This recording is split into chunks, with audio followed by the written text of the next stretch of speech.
cats and kittens, this is Mr. Showtime David Scott, and you are listening to and possibly watching Verbal Shenanigans. Check out all the episodes, past, present, and future. But our shenanigans are cheeky and fun. Yeah, I mean, his shenanigans are cruel and tragic. Which makes them not shenanigans at all, really.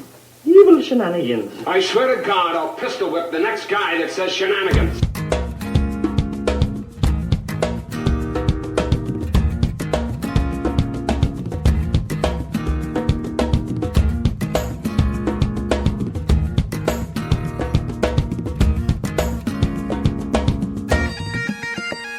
Hello, everybody. Welcome on back to the show. 462, I think we're recording for tonight. So, making our way to 500, Mike, which hopefully we will hit this year, God willing. It seems like just yesterday we were in my old house celebrating episode 50, and we're about to approach 10 times that amount. 10 times that amount this year. Yeah, the good old days with toilet paper tubes and talking to guests where my beer exploded and I don't move it from the microphone where you have to scream at me. Yeah, that was the good times of professionalism. Yeah, that was a good one where I don't remember who we were talking to, but I think it was our OG big guest and all from the Hippo Tech. Oh, was it? Yeah. Mike is like we're doing one of our first interviews, and Mike, we're having a beer, and Mike's beer like explodes, and he's holding the beer an inch and a half, where you would put it by your mouth, but into the microphone, so you just hear. I'm like, what are you doing? Like, move the damn beer. It was one of those things, like, it was such an utter shock. Like, it wasn't shaking up. I didn't move it around. So just like, my brain is like, what is going on? Let me decipher this. And then you rip me back into the real world and like, my floor is getting covered. Get the hell in the bathroom. Yeah, fix this quickly. But yeah, welcome to the show. If you are tuning in just for the first time, we are coming off our two episodes of the year where we had two former American Gladiators on the show. Last week was Laser, Jim Starr. And the week before that was Lori Fetrick, who was Ice. Both were really good interviews, and what was cool about them is they were both different. They both had different perspectives. Now we've had a little competition running with it, where it seems to be decided that the loser is going to sing the national anthem, which might fall perfectly in line for Super Bowl Sunday, Mike. But you have to sing it for real. Like there's no. Like, you have to pretend, not that you're singing into a microphone on a podcast. You're singing to the audience at the Super Bowl. The flyover is about to happen. You're on the 50-yard line. They said we found out Whitney Houston isn't available. Something about passing away, and you were the lucky guest we picked out of the seats. Do it. They just found out in 2024 that Whitney Houston is not available. Yeah, that's the thing about this new commissioner, Goodell, man. He doesn't get his stuff together. I mean, they're like, oh, man, Las Vegas, Whitney Houston, this is going to be great. And then one of his people's like, hey, guys, I'm on the Wikipedia. You know she's not living anymore? Yeah, she's been dead for years now. Who's in charge of that department? What the heck? But yeah, so our competition sits at 4-2. Mike is up. But the last game will involve some more high point scoring opportunities. Now, we do have one more gladiator coming on the show, which will be a funny full circle story when we get to it. But we're going to put that episode out probably after this week. We're going to give the audience a little break here. It's not going to be 3 weeks of gladiators. So we will put that out, and then someone will be singing the national anthem the week later. So right now it's me. I've been practicing a little bit in the car, because if I'm going to do it, I'm going to try to nail it. Like, I'm not going to phone it in. So I will tell you that I will definitely, if I am the loser, I will definitely have the lyrics in front of me. I sympathize with people who forget lyrics singing in front of 50,000 people, 80,000 people, because if I sing it right now, I'm forgetting something along the way, especially as I start bombing, like as I know it's going bad and I hear my voice cracking all over the place. I'm forgetting all of it, basically. I'm going to be like, and the Rockets, red glare, we're done, right? But Yeah, I'm the one that's like, all right, I'm prepared for this. Oh, Canada. yeah. But anyway, welcome to the show. Mike, next week we're going to bring one of your favorites on the show, Vince McMahon, is joining us. Ooh. Yeah. It's weird. He seems to have some time for us. We'll probably just have a chat about the growth of the wrestling business. Yeah, TKO, them all together with UFC. Yeah, his It impact. kind of joins in with a guest we're interviewing coming down the line. Yeah, so his impact on the wrestling world and like kind of what a good, person he's been, a good CEO, how he really changed the world. So I know you're excited about that. You're a big wrestling guy. We're gonna bring Vince on. Yeah, we haven't seen him on TV in a bit. I'm a little depressed. I was like, where's my Vince moments? I don't. Are they having issues writing for Vince McMahon? Yeah.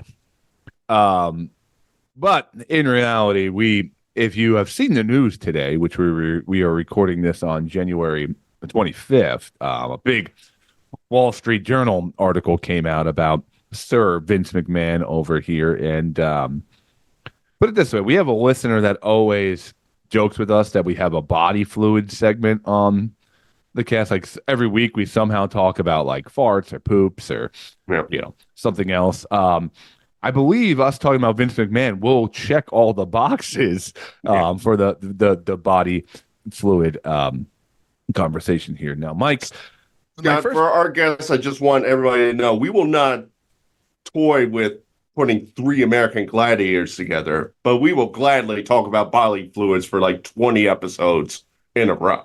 Oh yeah, that's no our motto. There's actually, no limit. Exactly. Verbal shenanigans, body fluids, check. You know how I was talking to you before the show how I want to print up some new shirts possibly. Maybe that should go on the back. Like we got your body fluids directly on the shirts. I got it. Yeah. Yes. No emblems whatsoever. Just like everybody, come on in. Yeah. Whatever you got, put it on there. Maybe our personal body fluids, so they're custom shirts. So each one has a little bit of us in it. Like, remember when Kiss? I think Kiss like made record covers with like a little bit of their blood in the dye. Maybe we could do something like that. I feel we should have a contest. We're gonna have a warehouse like 100 shirts, and then people have to come in and guess which one has our fluids on it. Like they'll all have fluids on it of some sorts, but only one is verbal shenanigans approved, and we'll get you the grand prize. What if we wear all the shirts, right? Wear them like you wear 50 of them, I wear 50 of them, but then we just order one shirt where we both wear, and some one lucky person gets the shirt that has both our fluids on it. Yeah, I like it. Since one of us will be wearing it, we're going to deter them from just like sniffing and go, that's Burley from the gym. I know that. Well, I was also going to say, since you're notorious for stinking the gym out, they could get the real experience by getting that shirt that was on your body. Like we'll bring the people in, have them sniff the shirt, and not ask them the question: would you go to the gym manager and complain about this person? So we'll get the truth if it was just a hoax. So Vince McMahon, it's funny because I heard there's like a big Netflix thing about him coming on, and I'm wondering if that's going to be delayed or they just got a few more episodes. But today it's been revealed that Vince McMahon is basically a controlling, maniacal, sexual deviant. Now, that's kind of the character he played for years. And they always say like sometimes these guys are so great at like playing these characters because it's a reflection of themselves. So my first question to you, Mike, before we dive into this a little bit, were you surprised by this news at all? If there was a number under 0% shock, it's that number. I've heard plenty of he is known as a weird person to begin with. He is literally a human being that sleeps only 2 hours a night, works out at the gym all the time, literally has no life whatsoever, other than his wrestling business until they basically had to force him out. He didn't know simple things. There's a story going around, like they were pitching some idea and somebody brought up one of the wrestlers would have a burrito. I think it was like the Big Show. And he got mad at him and he's like, no, we can't do it. Nobody knows what a burrito is. and they had to look at him and explain to him a burrito. And apparently he demanded somebody go out, get a burrito so he can examine what this burrito is all about. Now that's a fun, charming story about Vince. That's funny, clueless old man Vince. But WSJ story, less spice to it. The world Wall Street Journal story. So let's go through some of the things. So apparently he had a I don't know what she was. Maybe you can clear this up. But like a girl that worked for him, was she head of talent or I don't know some. I don't know the full detail of what her job was. She was hired on as a office person of the company of a higher rank, not just like a regular, you're my receptionist or something like that. She had some kind of actual title within the WWE, and he basically enforced a sexual relationship with her where, in essence, he was the master, she was a slave, and she didn't have a choice in that matter, if you will. And from what I understand, this involved not only actions with him, but also him, one of his boys, one of the other guys, Laurinaitis. I think he's related to one of the Legion of Doom guys, the brother of Animal. So he was getting sexual favors from this person. Apparently, Brock Lesnar is named in this. He was sending pictures to him, and apparently, Brock Lesnar would like to see her pee was one of his requests. So Brock is not escaping scrutiny in this. It's funny because the rumors lately were like UFC 300 doesn't have a main event yet, and there were some Brock Lesnar rumors floating around. I think that's not going to happen at this point. I mean, that would be kind of cool if that was like Brock versus whomever, winner gets a girl to piss in the ring. Oh, yeah. The winner gets it, not even the loser. The winner gets it. Yeah. So there is reports of Vince defecating on this woman. There is one thing that I found funny that he apparently had sex toys and named them after wrestlers. Who do you think was the best sex toy? I mean, I'm thinking the Big Show has to be a doozy of a sex toy. That is like a freaking silo going in there. There is no it's not like a regular somebody had to come into the room to help him pick it up. What about like Kamala, the Ugandan giant? Like, and it has like the painted stars all over it. Oh, okay, I like that. Jake the Snake would be an obvious name for a sex toy. An obvious one, Bushwhackers. Oh yeah, the bush. That could be maybe a grooming tool. Also, you might have the Big Boss Man. Doink the Clown might be an interesting toy. I guess he just like blew up a balloon and put it into a shape and then, shoved it in certain positions. Yeah. I don't know. It is shoved it up her TL hopper. This is that. Wow, that was deep cut there for wrestling fans. You're welcome, Wrestling America. That's for you, Harry. Yeah, or Brutus the Barber Beefcake. There's a good one too.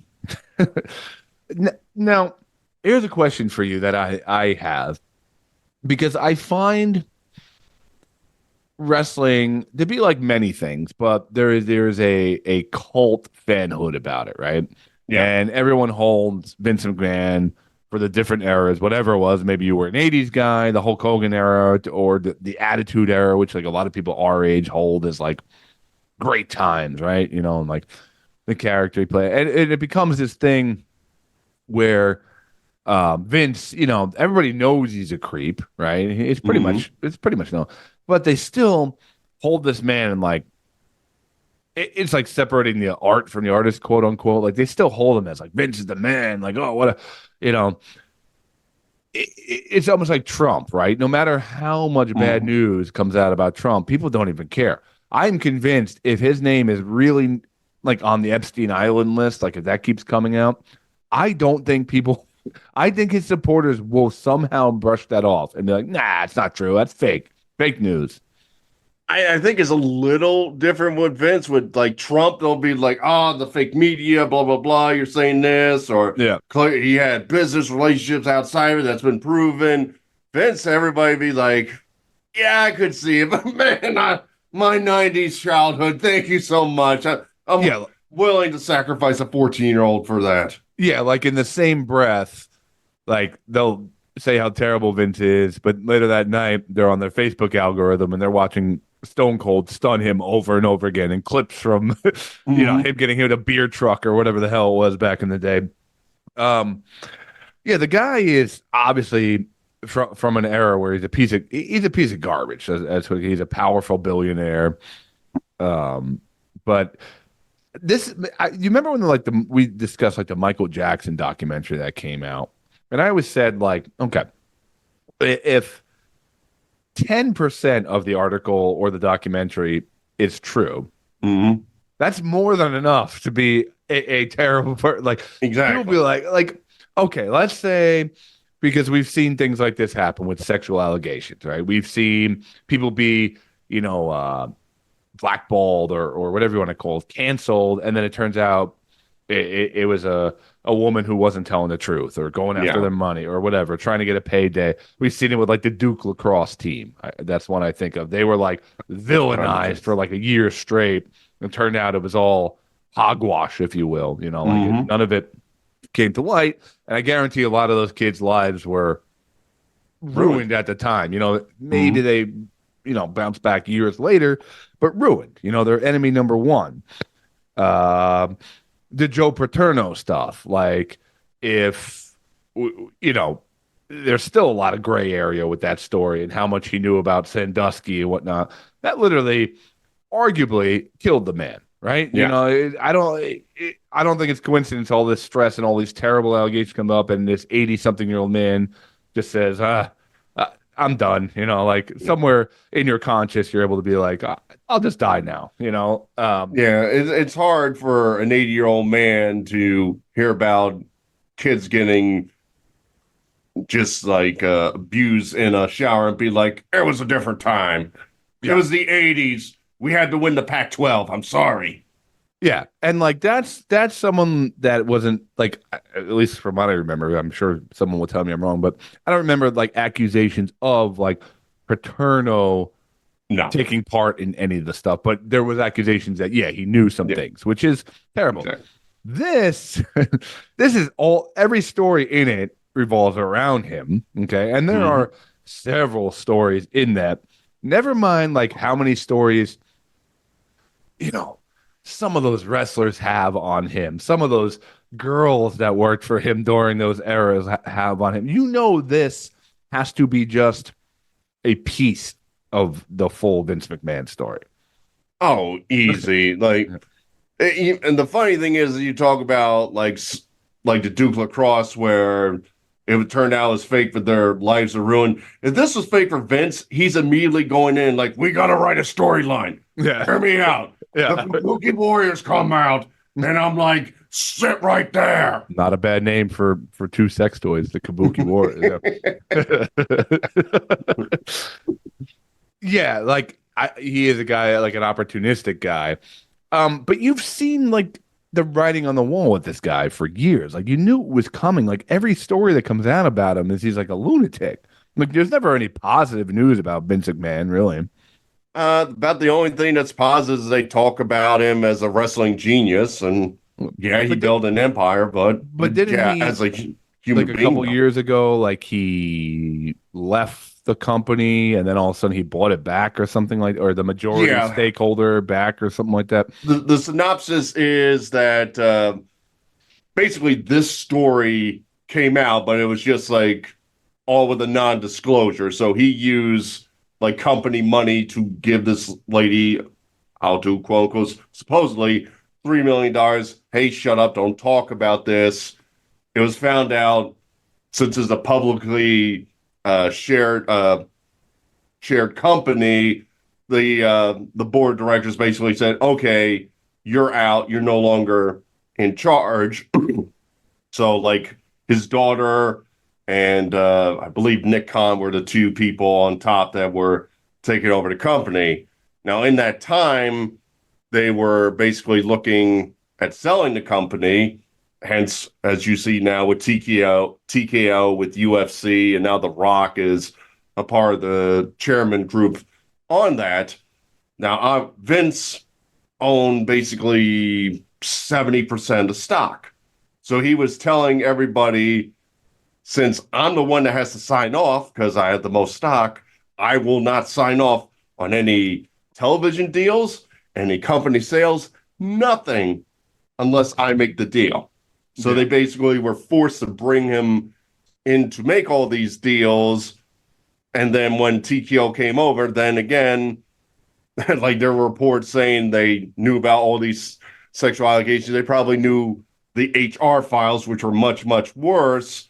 And kind of, he's like, yeah, he's a part of the company, and kind of kept it in the background. In fact, I think this week was the first time I've seen him publicly as a member of WWE/TKO when they were doing all the promotions where The Rock is on the board, and everywhere The Rock went, Vince was right next to him. Did he have that weird mustache he's been growing? Or is that gone? No, that pencil mustache is still there, and it's like, how did you make yourself creepier? My God. Yeah, so now here's a question that do you think, okay, so let's say now this is pretty fresh, like we're talking about it. I think this came out a couple hours ago. I don't know. I saw it a couple hours ago and started reading about it. Do you think now, as I was saying, the wrestling community has a way of, yeah, he's a creep, and wrestling is this dark business, especially for years ago. There's a whole damn show, a documentary show about it. Dark Side of the Ring. Yeah. I mean, they're probably like, yes, more episodes. So there's this psyche where it's like, oh, well, that's a dark business. We kind of knew that. Do the wrestling fans just like move on, right? But I'm wondering if like the other shoes start to drop, like about the people around Vince McMahon who knew of this. Like, do the Triple H's of the world start to get pressed about what's going on? Do the, I don't know, who is that writer? He's always on.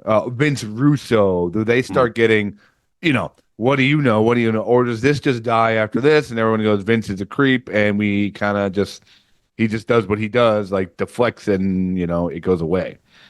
Well, I think they're in less worries about needing to do interviews and stuff like that because, again, as like TKO came on and he had a title, they still were pushing him away from the product itself. So he doesn't, like, he literally would used to write all the scripts for every single Raw, every single SmackDown, NXT, down the line. They took him off of that. He has no control over wrestling hires and fires and stuff like that. So he's enough far apart where I don't think this scandal is going to affect WWE, UFC, TKO, anything like that. I think it's more individualized where it's like, okay, they saw this, they kind of pushed him out.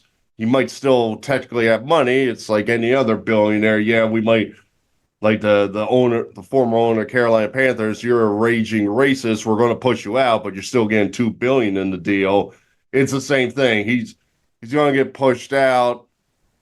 He's still going to be a billionaire. The only thing he's going to grumble about, since his whole life was wrestling, he's going to die not being able to touch his quote unquote baby, even though he maybe touched a couple of babies. Yeah, he probably touched everything in his life. Yeah, I'm curious to see if, like, how far the explosion does it start hitting everyone? Because if they're saying Brock Lesnar was involved in this, that means everyone in this era or eras before knew things that Vince was up to. Let's be honest. Like, there's going to be a whole lot of like, No, I had no clue. Or there's going to be like these wrestlers on the fringe that used to work there that are going to start opening their mouths and telling some real interesting stories. Yeah, I mean, I don't know like how much criminal is really involved with Brock. It's like a gray area because like the story is like they told she'll do whatever you want, and he's like make a pee video, and she did, and he was going to hook up with her. Yeah. I don't know how far you could really legally say that goes, but that's why at the end of the day, I mean, Vince is I was talking more like yeah, people that knew what Vince was up to with like employees like that, like who knew about this relationship or other relationships. I guess my answer is in the bottom line now that he no longer had control and it's more of a business. It's going to get away from the old school wrestling ways. Maybe a person here or two are going to get crumbled up in this process, but I don't think it's going to be like catastrophic. The entire McMahon family is ripped out of WWE or anything like that. Yeah, like this isn't going to be the Me Too of the wrestling world, like where everyone starts getting, plunked. Yeah, P2. Yeah. But yeah, it's interesting. It is weird because it's just, even like my reaction, like I haven't watched wrestling in a long time, but I do like on my Facebook and Instagram get all these clips because I always watch these silly clips because the wrestlers are like fascinating people.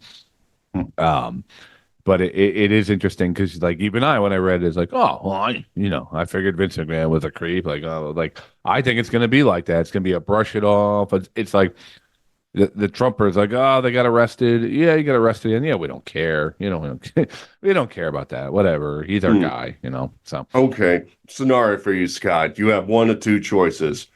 You have 6 hours to survive Chris Benoit, or you have to be in that girl's shoes, if you will, as Vince's toy for a month. So I have to pick. So I have to survive Chris Benoit, like just like avoid him. Like it is coming, so like you can run and hide and all that stuff, whatever you want to do, but you understand what Chris Benoit is, or you can like, I know I'm going to survive, but how am I going to live with myself after this? So you're telling me I have the choice of either running away from murderous psychopath, roided out, depressed murderer Chris Benoit, or I have to be Vince McMahon's sex slave. I have to choose between these two things. Which one would you choose, audience? Call in with your votes now. I'm just gonna avoid Chris Benoit. Like, I'm just gonna get away from him. I'm just gonna get in the car and drive fast and just like, yeah, he's a killer, but I mean, I feel like there's ways of getting away from him. I'm not going to sit there and just service Vince McMahon, just because I was afraid of Chris Benoit. No, I have to avoid Chris Benoit in that situation. Okay.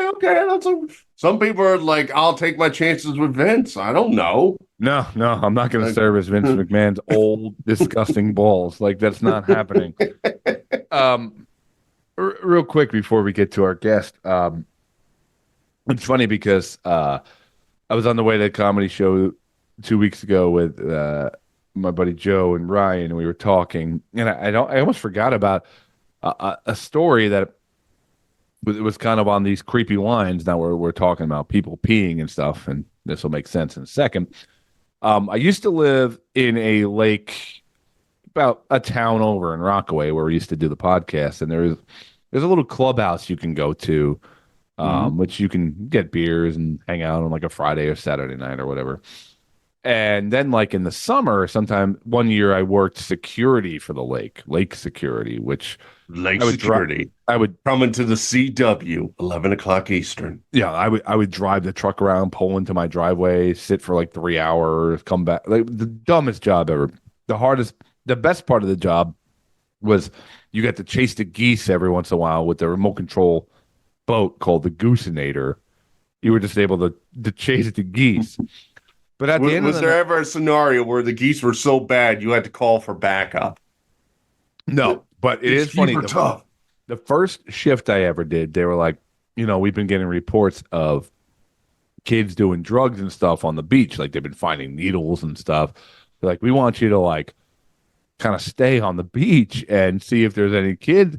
So literally the first night I'm hiding out in the there's like a kids play like a playground thing. I'm hiding up and all of a sudden like I hear like rattling of the cage, and sure enough, like 7 kids get running through, and my adrenaline was pumping like through my head. I'm like, oh my god, I felt like this must be old like police and SWAT agents, and all I did was like shine my light and be like, hey, and they just like all ran away. And even after they ran away, I was like you know that adrenaline, like breathing heavy and like oh my god, like I thought I was like on a a stakeout or something like that. But at the end of the night, you had to go to where the bar was and be security there because people had to leave. And I guess like the thing was like make sure everything gets locked up and stuff like that. There's no crazy people at the bar. And there was this bartender, and he was a kind of a weird dude. Okay, whatever. So I moved out of that neighborhood a while ago. I've been in the neighborhood I'm in for a long time. So a couple of years ago, I get I see an article that said White Meadow Lake, which is where I used to live in Rockaway, New Jersey. White Meadow Lake man accused of putting cameras in the female stalls of the clubhouse to watch them pee, and he was found guilty.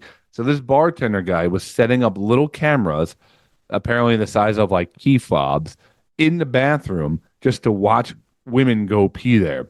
And now let me tell you, the clientele was not these hot. It's not like the movie, Scott. No, this wasn't the red carpet. This is like homely people. This ain't the red carpet. This is the danky brown rug we're talking about right here. This is the clubhouse where beers are $2.50, and that's the kind of clientele you got, kind of like a VFW crowd. So this guy was found guilty of literally filming girls pee at the clubhouse that I used to work security for. I guess I didn't do such a great job. You didn't go undercover, man? You didn't like dress up as a woman and be like, oh, I have to go tinkle. Oh, I would like to have a drink, but my bladder's so full, you know. Then you grab the gun out of the purse. Freeze! Light patrol! But it, like I read it recently because somehow that story came up when I was going to the comedy show, and like women came out and like were saying they felt like violated for years afterwards, and that they had issues going to the bathroom in public places. A super strange story. That's got me. I mean, it's hard enough to go in a public bathroom as is. You know, I don't even like it when like you got to use a stall and somebody's in the stall next to you. You know, I need that buffer space and all. That's why I generally go into like the handicap one, so you have that little extra space in there. But I mean, if I found out somebody was like recording me taking BMs at work, and I'd probably be like, why? First off, if someone's kink was to watch you take dumps, I mean that has to be the freakiest. But that would make Vince McMahon look like a saint. Like if their kink was like, I don't know, I like the long-haired IT guy that poops around 11 o'clock every day. Yeah, maybe he got a view of my calves that we talk about. They are stellar calves. They're great and he's calves. just like, I need more of this beautiful body of work, but how? And the only thing you could think of was install a camera only in the handicap stall because that's the one to go to. So, well, you qualify to go to the handicap stall, but I am sickened by the thought of myself, like watching myself take dumps. Like, imagine, something happened and your punishment is to just watch video of yourself taking a dump. Would that not like turn you off completely? Like, oh, look at my fat gut hanging over, like as I sit, look at me scroll on my dumb phone, like look at the faces I'm making. Like, I would not want to watch myself, never mind somebody else. I mean, I would assume that would be the quality control before he like starts recording. Like you have to set up the camera and know the angle. So it's like, all right, let me take a piss and all. Then you go back. It's tilted. Let me go back and change the camera. Hold on. Got to drink water all day to make sure you have that perfect recording. Yeah, I don't know, man. Like I that's just like a kink or that I just can't get behind. No. So Brock Lesnar and the White Meadow Lake security guard and Vince, I'm just not into these things. So Now that'd be a game and all. You take a picture of those three together. What do they have in common? I think it would be cool. Like, what was that game where you had to find like who was the liar, like who was the actual person To who tell did the truth. Yeah. If you had to like find the person's kink and find who was actually into certain things, like a real So tell me about the feeling of a woman tinkling on camera. yeah. He was very convincing. I can't believe it was number 3. Yeah. Well, see, I think we covered our body fluids quite well there. But I think it is guest time. It is guest time. Next week we'll jump back into the gladiator arena, if you will. No pun intended. But Mike, who we got on the show tonight? Well, tonight we continue our long tradition of world record holders on the show. We're chatting with comedian Mr. Showtime, David Scott. Now, David holds the record for the longest stand-up comedy show by an individual.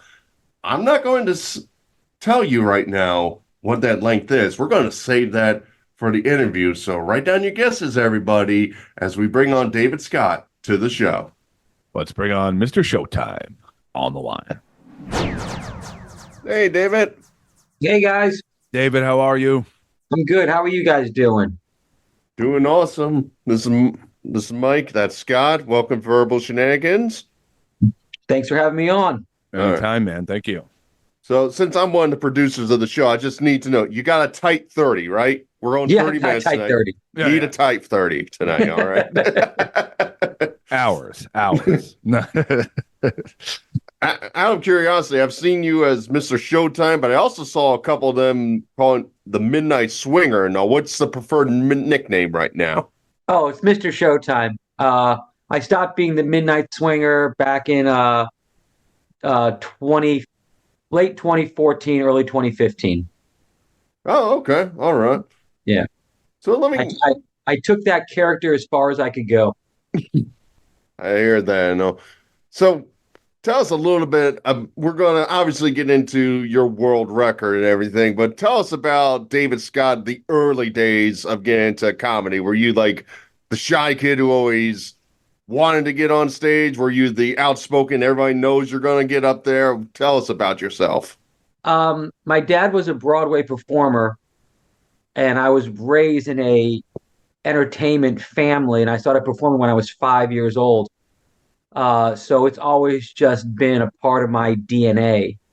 When I was 13 years old, 1983, to date myself, I saw Steve Martin on HBO live at the Hollywood Amphitheater, live at Universal, and I fell in love with the idea of being that crazy in front of 20, 30,000 people. So at 13 years old, I decided I'm going to try to be a professional stand-up comedian. And 3 years later, at age 16, I did my first show at Catch a Rising Star. And the rest is history, I guess. Steve Martin, I still claim, has the best book on stand-up comedy. That Born Standing Up. I think Standing Up. I think it's the best book from any comedian, and I've read a lot of them, but I think it's my favorite one, the most accurate one. Did you read it, or did you listen to the audiobook?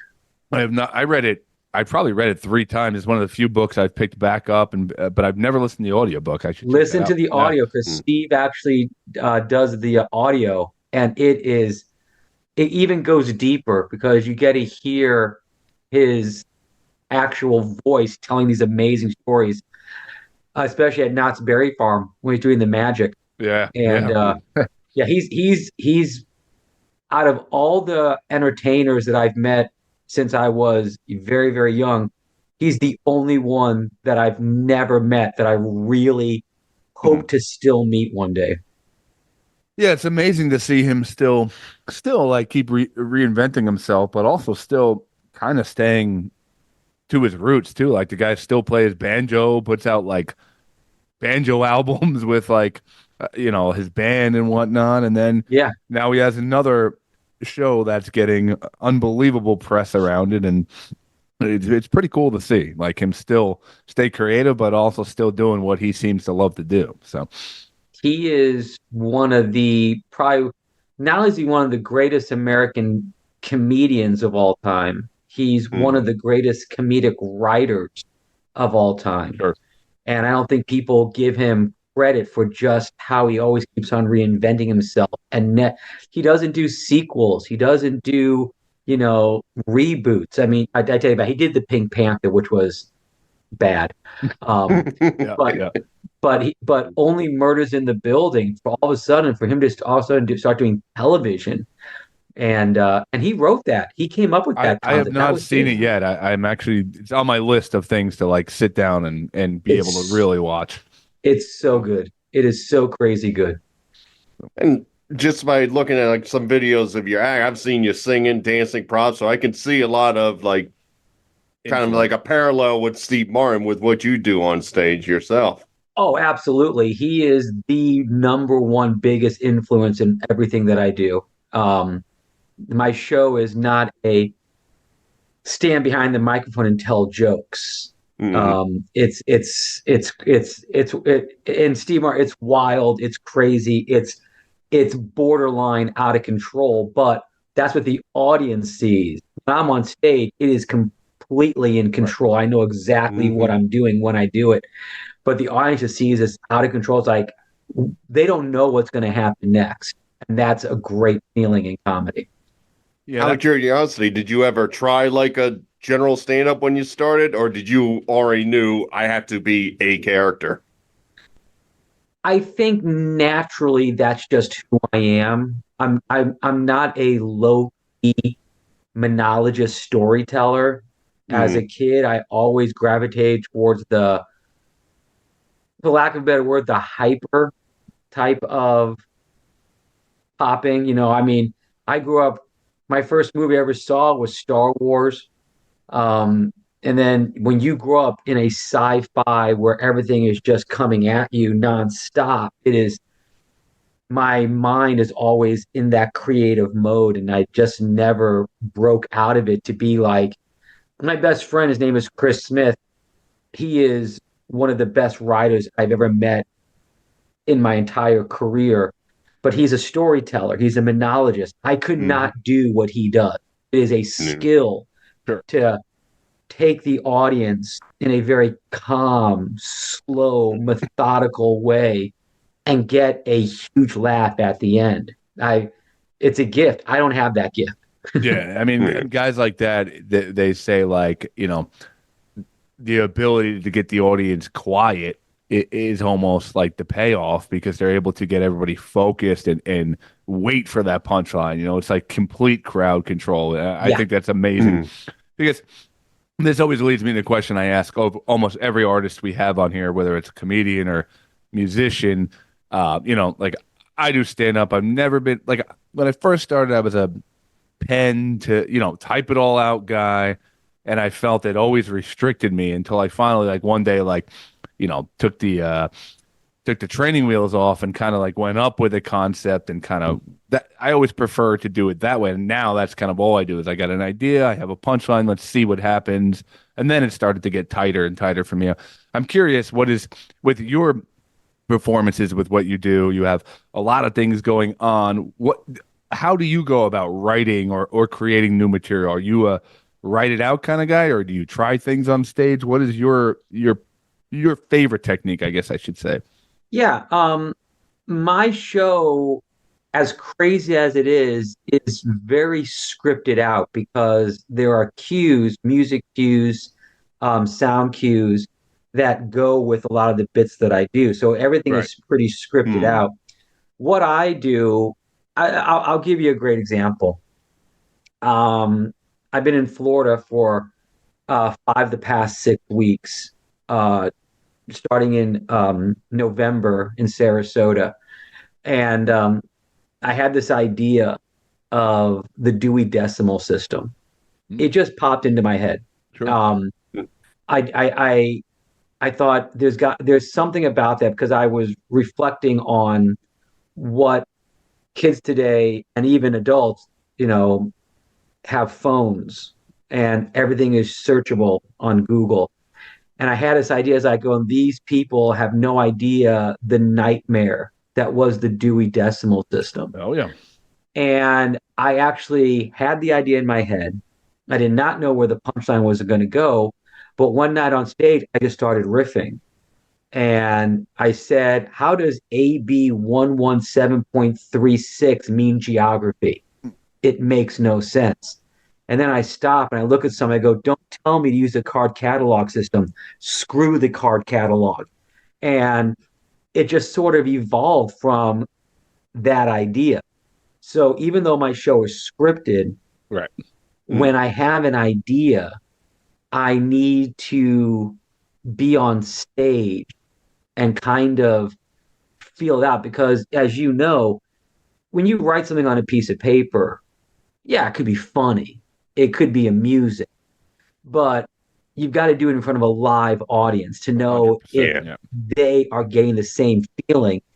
You can't do that at like an open mic. You can't do that at a coffee shop. You got to do that in a room of people that paid, and you can't do it just once. You got to do it like 5 or 6 times. Yeah, you got to find if it has any legs, you know. 'Cause Exactly. The first time, most likely, you'll get a, you know, maybe something. yeah. Maybe you get something, and then you're like, that little something is enough to be like, I can't wait to try this one more time, you know, and Right. try it one more. Or there's something here, and I feel like you're right. Right about the fourth, fifth time, you're like, either let's throw this away, or this.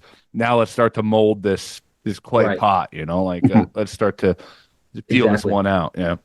Yeah, I mean, the audience is always going to dictate. Now, this is going to sound totally egotistical, and it probably should because I think most comics have a pretty big ego. If I know something's funny, if I just feel it, if you know this is good, but the audience isn't getting it yet, but you know it's good, I Yeah. will keep on, I will rework it until I get it to the audience. Because there are times I've written bits and I did the first time and nothing. And I'm like going, this is a good joke. This is a good joke. And I will work it and work it until the audience sees what I have in my head. And then I'm able to convey it, visualize it, because I'm a visual performer. And I'm able to, so they can see what I see in my head. And that's a great feeling when you finally crack that code and you get it to work. It's funny you're saying that because that's like something I'm trying to work on. Because I'll go back and like, you know, even in my phone notes or on my hard drive and find an old performance where I'm like, why did I abandon that? Like, why did I get rid of that? That was funny, and I just got rid of it because maybe one night it didn't do well, or I just didn't have the courage to keep doing it. I just went with what worked, you know, and then somewhere along the line it just got, you know, pushed aside. Like, and I sometimes I like finding the old stuff. I'm like, wow, like I should bring this back or at least work it. And sometimes it was funny and it did work, and there's no rhyme or reason I got rid of it. Like it's just interesting. Yeah, I've got joke books from 1997, and I don't throw them away because I'll just go through them and I'll go, well, that's pretty interesting because I'll we write so much that sometimes we forget what we write, and you just go through. It's like, oh, that's interesting. Let's revisit that. And as we get older, we start seeing things differently. We start performing differently. We start, having maybe a more mature mindset. And then all of a sudden a joke. Sometimes we're too young and immature to know how good a joke is. Yeah. You gotta let it sit for like 10 years. Ferment. I agree. Yes, exactly. Yeah. I just feel bad because me and Scott once did an open mic in a library, and if we just thought of that Dewey Decimal System joke, we would have killed. We've been pioneers. I mean, that's one of the great open mics of all time. We could have been on the library circuit. You know, there's a lot of libraries in this. They'll be like, who are these guys? Wait a minute. The 3 o'clock library circuit, it's big. It's huge. Big. It's right after story time with the toddlers. You know. Yep. Right. Or the Hunkamania that we did at the male strip club. That was wonderful. I don't want to do that one again. Yeah. No. Well, So, David, I mean, it's always great to talk to comedians about, learn their craft and everything. But I think we got to go into one of the meat items of why we brought you onto the show. A lot of headliners, they can go an hour, couple hours, something like that. Why don't you tell our audience the longest you ever been on stage for a set, out of curiosity? The longest I've ever been on stage is 40 hours and 8 minutes. And it is a Guinness World Record. I've held that record for 10 and a half years. No one has broken it. And it was without a doubt the most satisfying, most amazing thing I've ever done in comedy. It was the hardest thing I've ever done in comedy.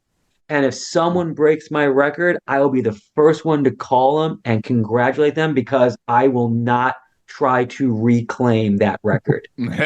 It was so physically. I don't think people will ever understand. And again, I'm the only one that knows how this feels because no one else has ever done it before. 40 hours. It was physically so strenuous on my body to be standing and performing for that long that at one point I know for a fact I had an out of body experience because the whole thing was filmed. I have all 40 hours and 8 minutes. Yeah. And at the 26-hour mark on film, I'm talking, but I'm not there. My mind is elsewhere. I can see I can see myself going, I went somewhere for like 15 minutes. I'm just gone. And it was surreal. It was amazing. It was exhilarating when I broke the record. I actually got an email from Guinness in November. I was in 2019, right before COVID. They released a book called Awesome Entertainers, and I'm chapter 2, and they never told me.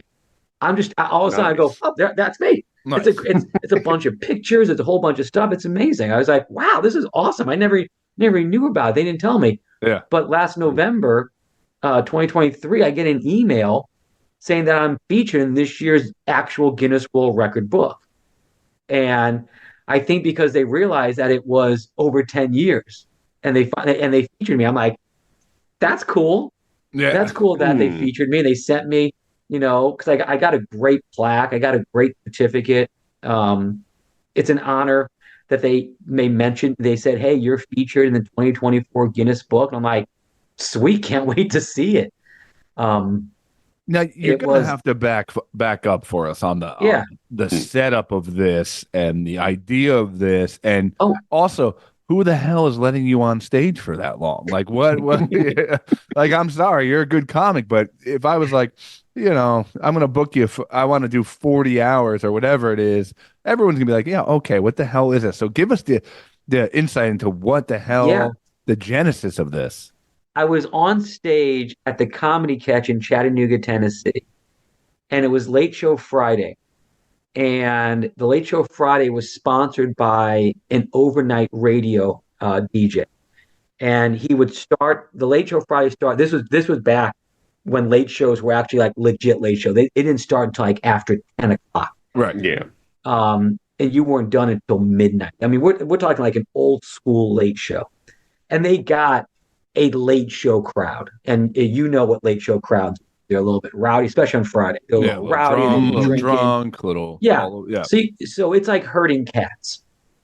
And great MC, great feature. And I go on stage, and I'm just going.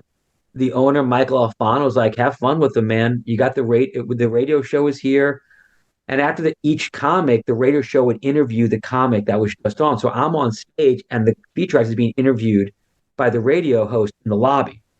So I'm on stage. I'm just going and going and going. The crowd was fire. They were electric. They were one of those rare Friday late show crowds that were just like better than early show Friday, which is rare. Fun. Great crowd. And I kept on going. I did like an hour and 45. And Michael's like, keep them here long because they're drinking. Michael's like, just keep them here longer. Yep. Our closes at 2:00. The longer they're here, the longer they drink. So Michael's like, we're making money. We're making money. Yeah, exactly. Making money. Yep. So I get off stage after doing my show, and I got a big show, big finale, big whole musical finale thing that I do. And I get off stage, sell my merchandise, and there's the radio host like going, "Hey, come on over, we want to talk to you." So I sit down, and it's the host, and he's there live, but his producer is actually in the at the station. And he goes, "Wow, I've never seen that before. An hour. How long were you on stage?" And I go, "I think about an hour 45." I go, "Wow, that is a crazy long time to be on stage. What's the longest you've ever been on stage for?" And I go, "I think a little over 2 hours at that point." He goes, "I wonder if there's a Guinness World Record for that.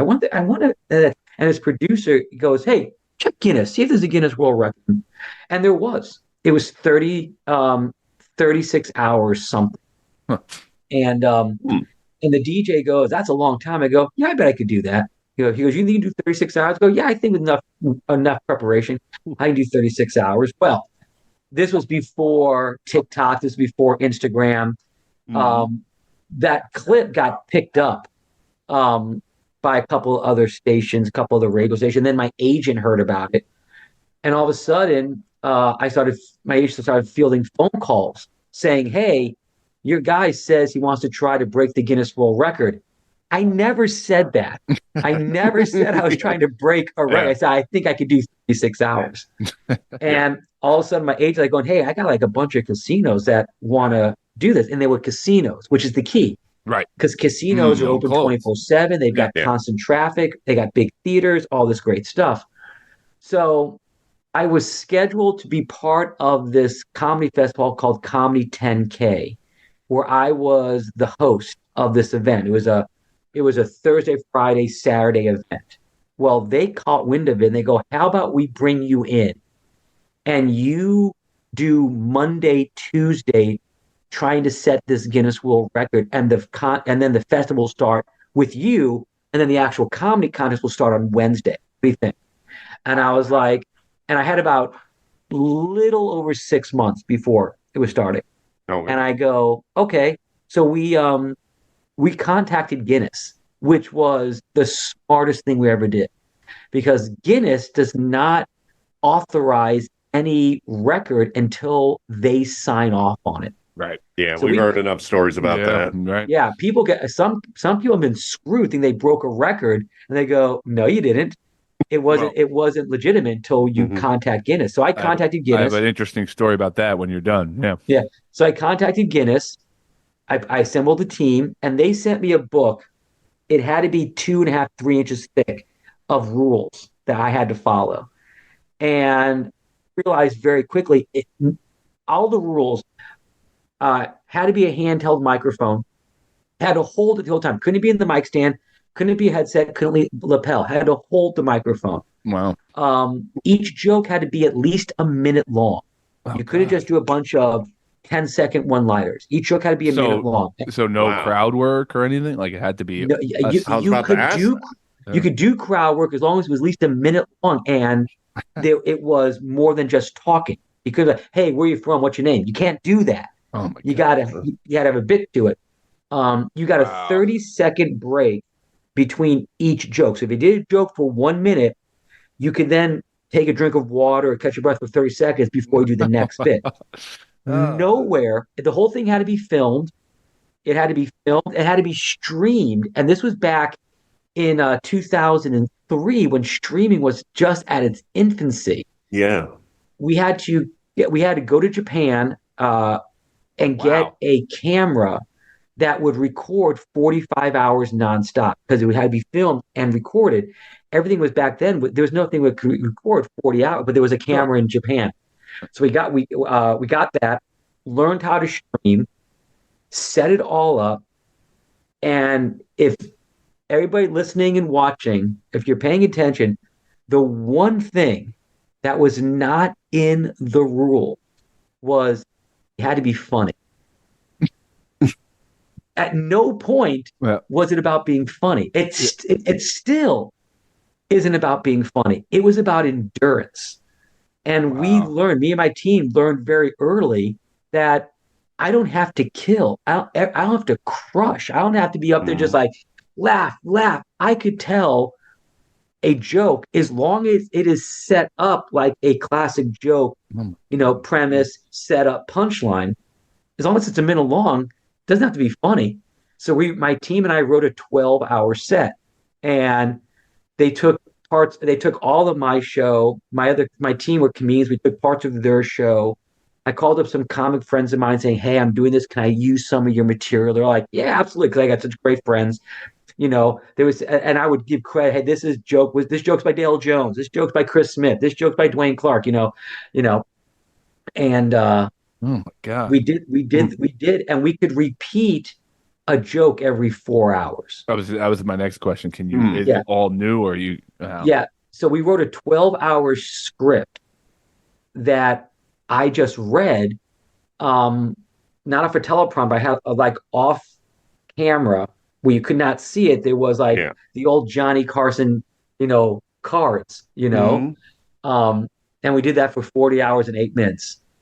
No, And how are you prepping for this? Like, as far as perform, like you're not going to work out at a club for 12 hours. Are you doing an hour at a well, time at night, or like how are you as a getting ready for this? as a comedian, as a road comic, we had a lot of time traveling, especially driving. Yeah.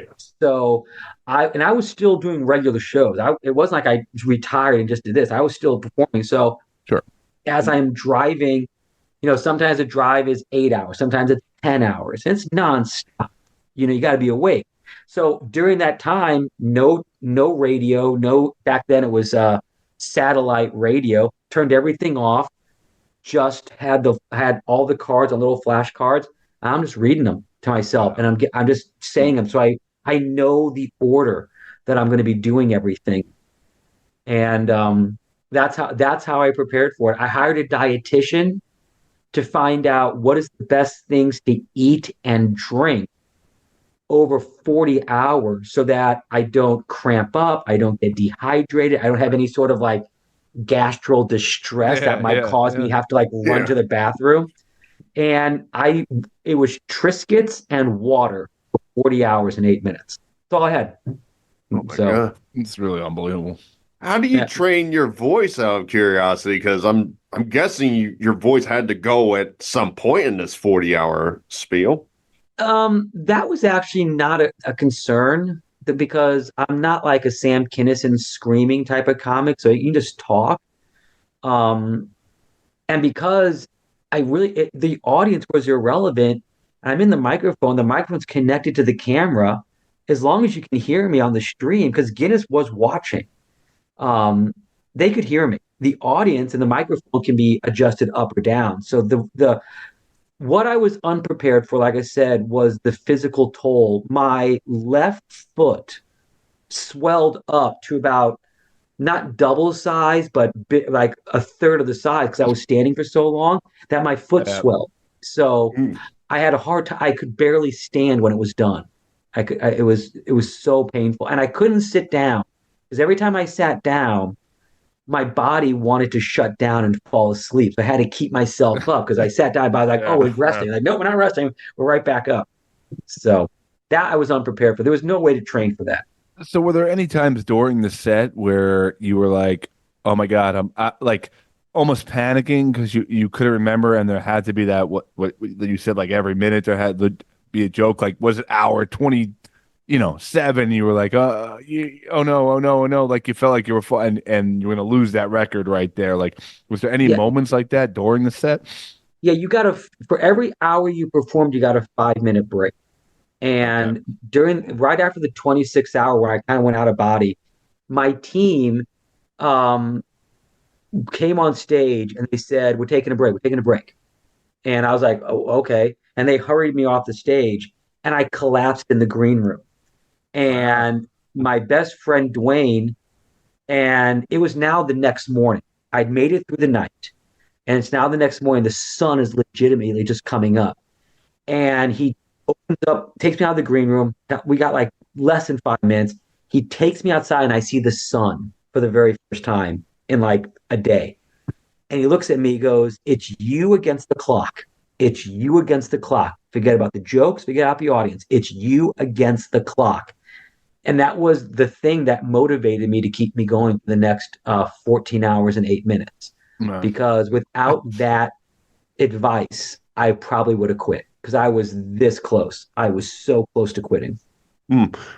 Tell us a little bit about the audience on that. For what I understand, you need to have at least 10 people in the audience at all times. So are there like people making sure like at 11, no, you can't go to the bathroom, we can't screw this up or anything like that? Oh yeah, my team, we had to have a notary on site. So the people that were in the audience had to like sign a piece of paper that had to be notarized. Another rule that Guinness had.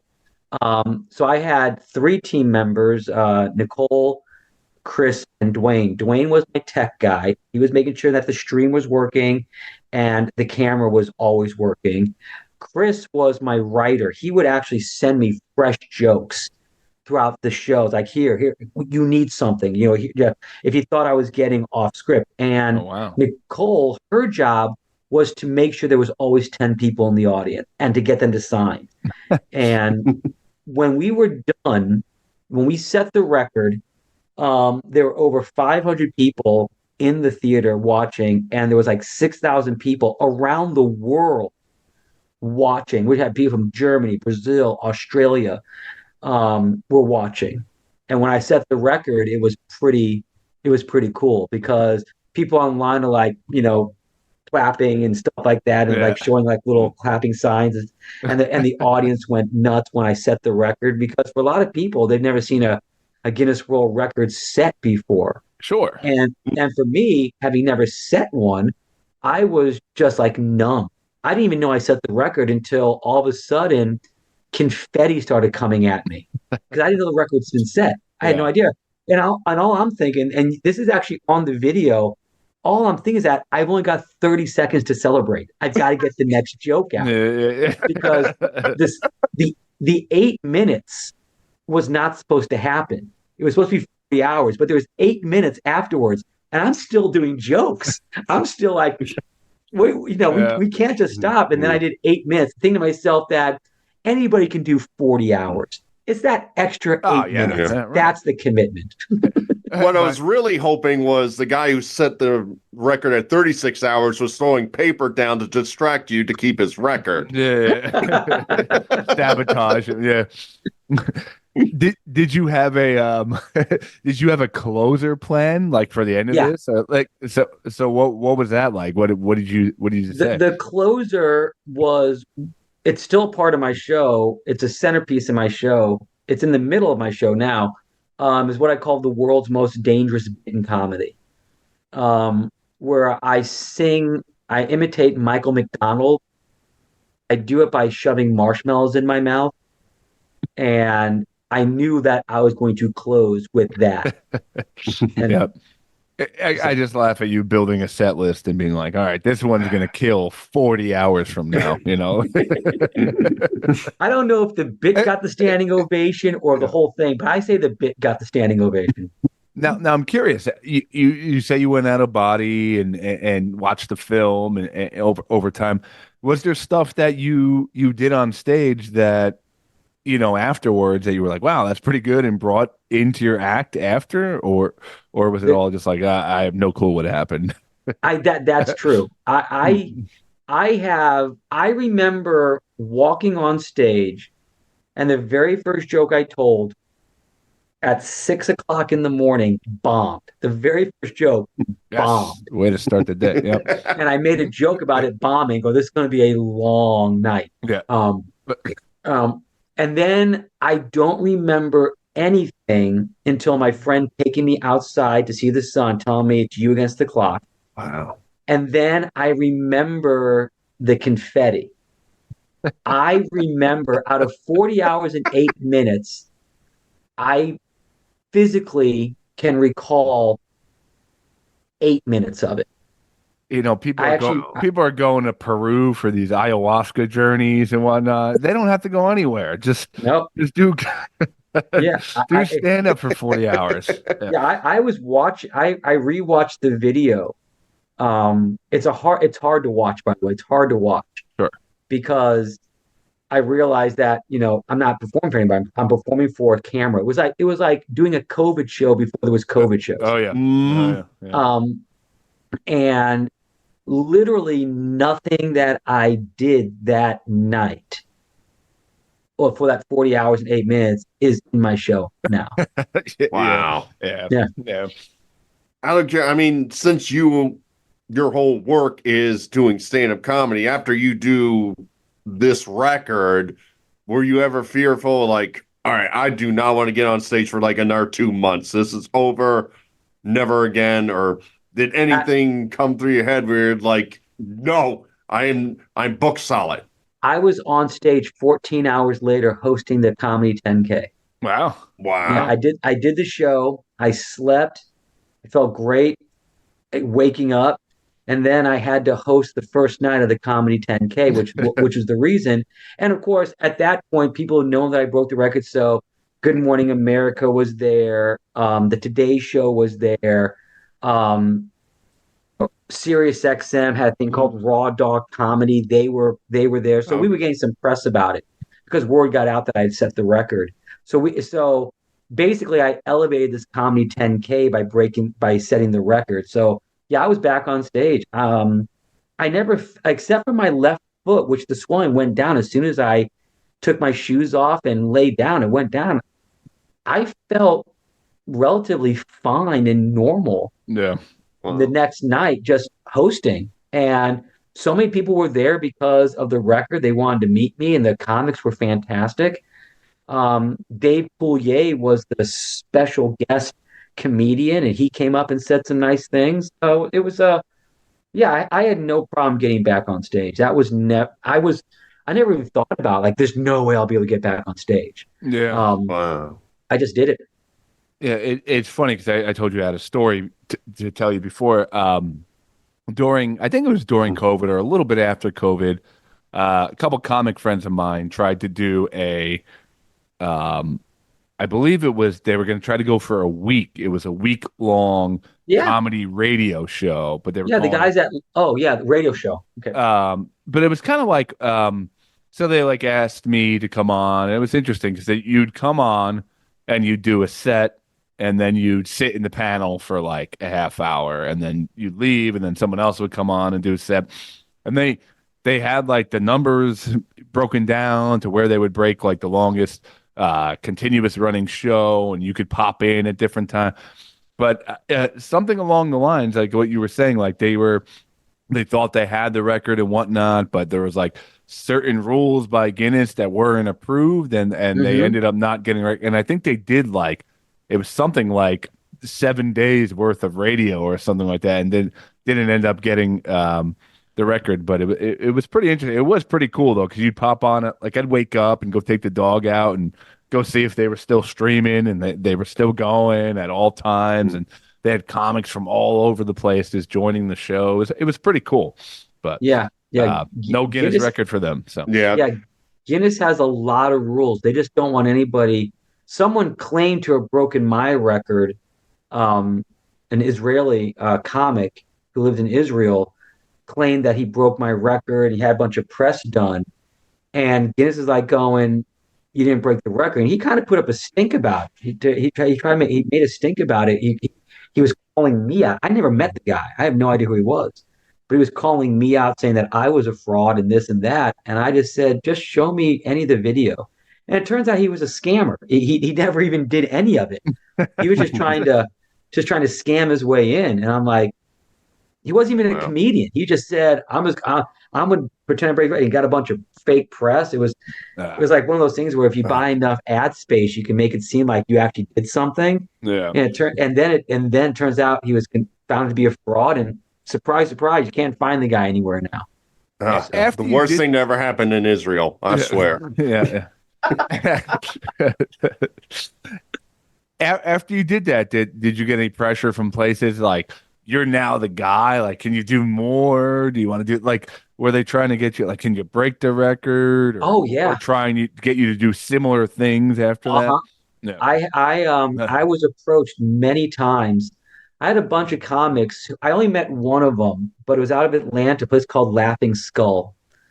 Oh, okay, I've been there a couple times. It's one of those Andy Kaufman kind of like counterculture comedy clubs. It's kind of like not the typical. And they wanted to the Comedy Store had set the longest stand-up comedy show ever, Gotcha. where it wasn't one comic. It was just like a bunch of comics, like 20, 40, 50 comics, each doing like 10, 12 minutes.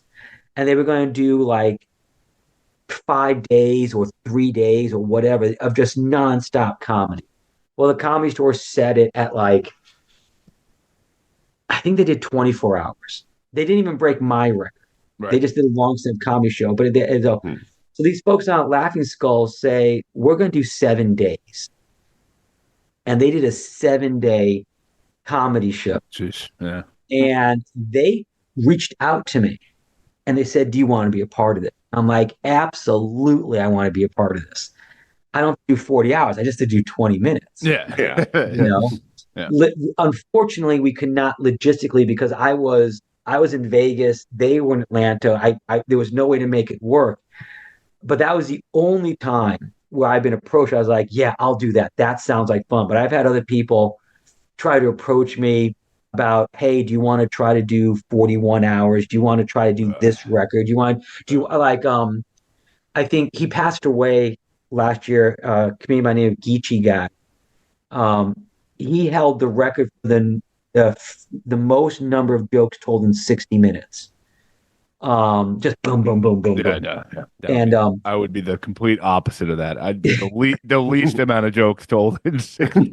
yeah, I mean, so they want, and that was in Las Vegas because that's where he had a resident. He was playing in Vegas. He's like, hey, do you want to try to break that record? I'm like, no, I got no desire. It's this. No, yeah. I mean, there was nothing about it. It's like, oh, how many records can I? It got to was like, how many records in Guinness could I get that was comedy related? And again, my disillusionment was that it's not about the performance. It's not telling the fastest number of jokes in 60 seconds. There's nothing humorous about it. You're not waiting for laugh. You're just going boom, boom, boom. You know, doing the longest stand-up comedy show. It's not about humor. It's just about duration. Sure. Yeah. So it's like, hey, do you want to do? I was the craziest one. This is actually true. The craziest one I was approached with was longest stand-up comedy show on a Ferris wheel, a nonstop Ferris wheel, going around and around. This big. Where was it? Wait, who are you telling the jokes to? The other Yeah. cast Like, here? do they have to keep the audience it in was- the it cabinets was next to you? I was going to have a wireless mic and with a big sound system. That is just going to have a bunch of speakers. Oh God. It was at it was at Kansas State. It was Kansas. I think it was the Kansas State Fair that they approached my agent and like going, we're going to put him on a Ferris wheel for 24 hours. Oh my God. And he's going to set two records. Longest nonstop Ferris wheel ride, and then longest stand-up comedy performance while on a Ferris wheel. And I'm like, no. you know, if I go to a gig or if I'm running a show and a TV is on, I get really upset. You know, like never mind being on a Ferris wheel. Be like, you guys paying attention out there? Like there's no Right. that's going to be funny or fun at all. Well, David, hear me out. Log flume comedy. Hear me out. It's got gold mine written all over it. The lazy river. You just float with the audience the entire time. Yeah. Every comic knows that performing outside is the worst.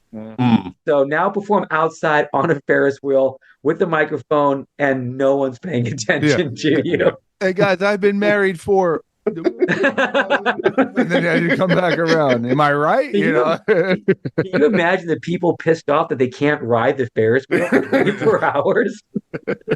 Tell that 6-year-old to shut up and stop crying. I'm golden up here, okay? Someone get me funnel cake. I'm hungry. It's weird. The jokes only hit at the bottom of the Ferris. David, we've had a real fun time talking to you. You have added to the list of world record holders on the show. We've had the world's largest sportswoman. We've had the fastest backwards mile runner. We've had the guy who jumped the highest without a parachute. Mike, I think we had the place with the largest collection of penises on the air too, which was the museum in Iceland. Oh, and the initial lawnmower across the country, so you joined that exclusive group, David. So That's very cool. I think Yeah. the guy didn't the guy that set the fastest mile running backwards. Does he have like 8 or 9 records at this point? Probably. He seemed like one of those guys who was into like setting Guinness Yeah, like records. yeah. like the longest like holding an egg in a spoon. The longest like He might. Yoder, something Yoder, his name is. yeah. I David think Yoder, I've I heard of think. that guy. Yeah. So, That's very cool. but you're on the list. No, we're building a plaque right now. We'll send you a picture when we get it done and all. But we really appreciate you coming on. I could tell you love your comedy. You love doing what you're doing. We always appreciate hearing these stories and all. If people want to find out where you're touring, what are you up to, where are the best places to go, David? Yeah, it's MrShowtime.com. That has all my tour dates on it. If you want to follow me on Facebook, it's Mr. Showtime, and then Instagram it's Mr. Showtime David Scott. So you can find me there. But check me out.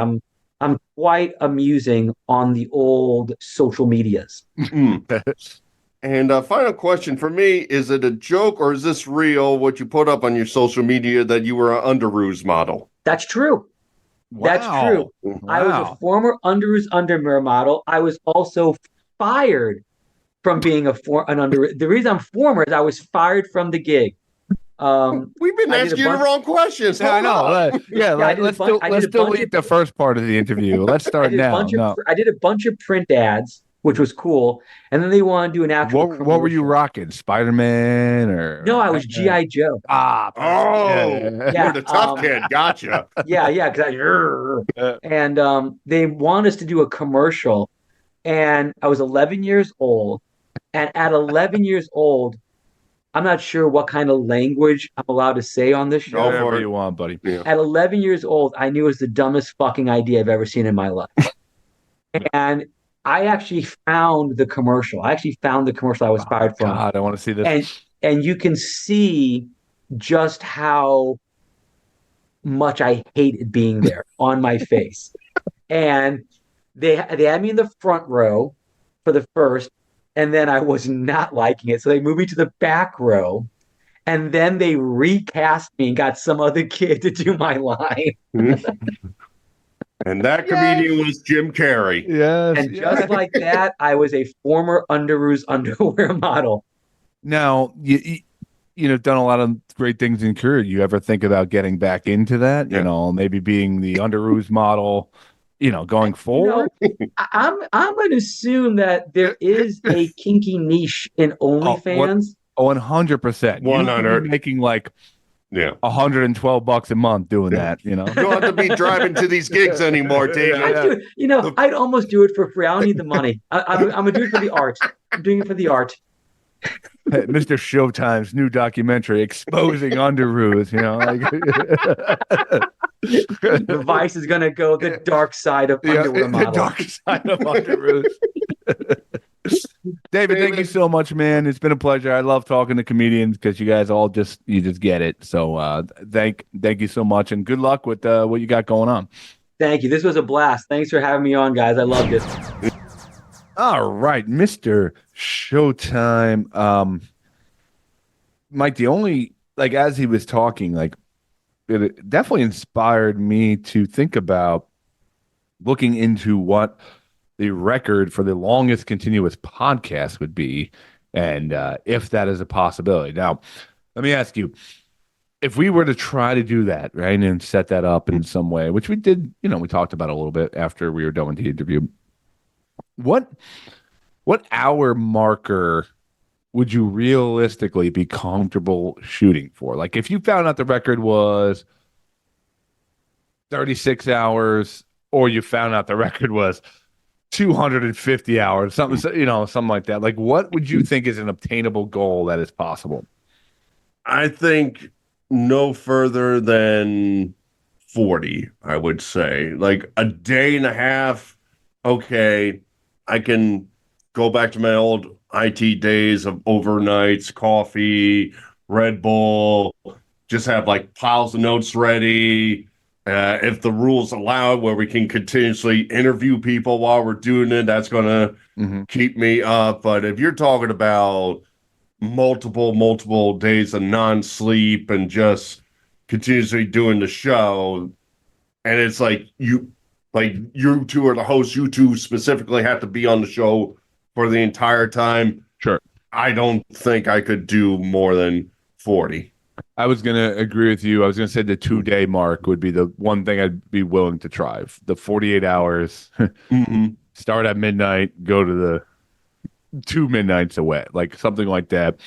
But yeah, no more than that. So I don't know exactly what the record is, but it is something I would be interested in seeing what is out there. But this guy's story was way more unbelievable than I thought it was. Like, as far as how many rules there were, like a joke every minute or whatever it was. Like, I can't imagine having that mental focus. Like, I would suggest that doing a podcast for as long as he did comedy would be easier because you'd be able to talk. But remembering like material for that long and trying to make people laugh, or even just what a joke is by like hour 18, like how do you even do that? Yeah, with the podcast, at least like you can ad lib more and you can rely on somebody else talking. Like I said, one of the things, in order for me to want to break the record, would have to be we're allowed to do like our forum, which is adds interviews into it where you can actually take a break. But I could not fathom. I am sure at some points they had like, all right, if I put the red light on, this is a reminder you're coming up on your minute. If I put the yellow light on, you're slipping on your microphone and stuff like that. So I would just, if I was him, I'd be like, you know what, I'm going back to Underoos modeling. That's it. I mean, I know I'm much older than when I started the career, but I feel like it would be an amazing comeback. Also, another great punishment for some games we play, you have to model Underoos and go get professional photos taken in them. That's a good one. That'd be a good one. Yeah. I'm working on losing some weight and getting some mass, so maybe I can turn it into like a pretty swole kind of photo, if you will. Yeah. Think about those Underoos and those calves. Like, oof. It'd be great. Just real quick before we keep going, I just looked up a couple records that people consider very beatable. I'm just curious your thoughts on these.